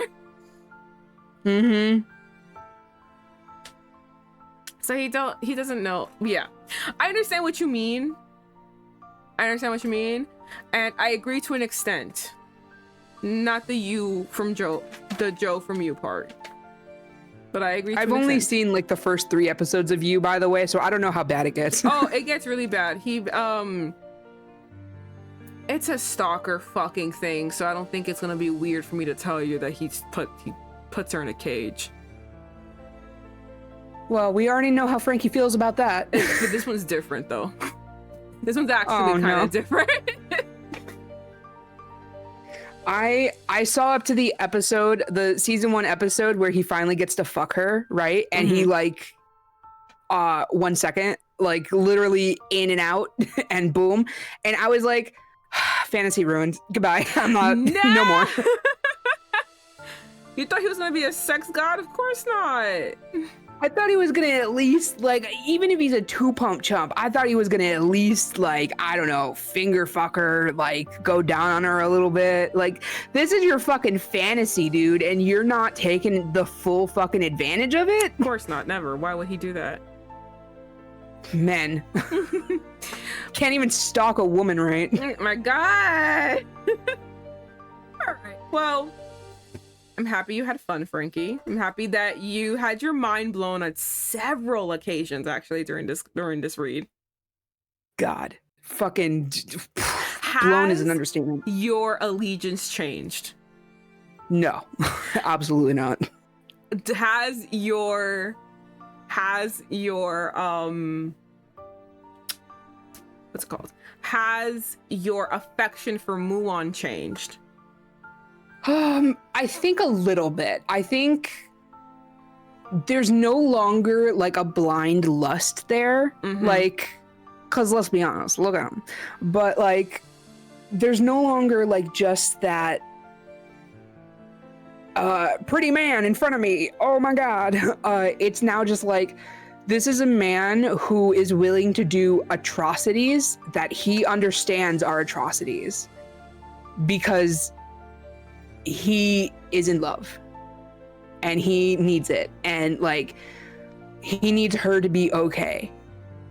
And it's like, I've been that crazy before. So I'm like, I can't look at what he's doing and how he's doing this and then like find something to find fault in, because it's like I've also gone nuts when I've felt strong emotions for a person. So are we yay or nay Muon? I'm still yay Muon. Okay. I was gonna say, because there's no in between answer. That's a cop out, and I refuse to have that here. I just go either or. Yeah, I hate when fucking people do that. Did I give you a third option? No, it's 1 or 2. All right, so we're still yay Muon, but you see him in a different light. Yeah, there's more of a maturity behind him now. Has that made your affection grow or dim? I don't really think it did either. I think it kind of just... I think it maybe just kind of added, like, questions into it. Like, kind of like, do I like him a little bit less? No, I still like him the same amount. Do I like him a little bit more? No, because that was kind of fucked up. But it's like,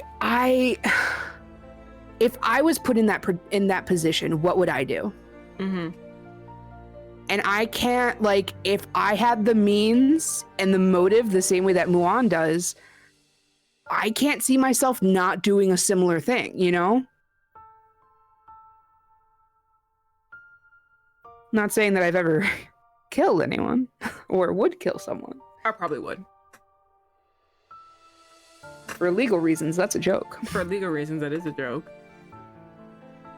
And the girlies that know. Okay, so what I'm understanding is that basically whatever you felt has matured. It went from it like went from whatever, I guess from puppy love to like, I guess like a warmth happened within you. Like, oh. Yeah.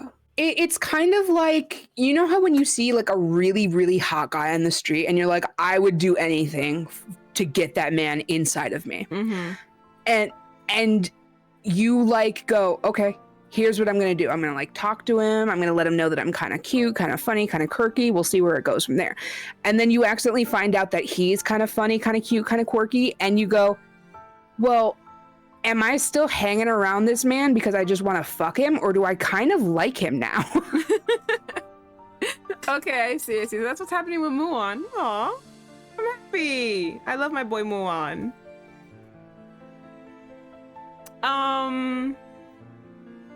What do you want the ending to be?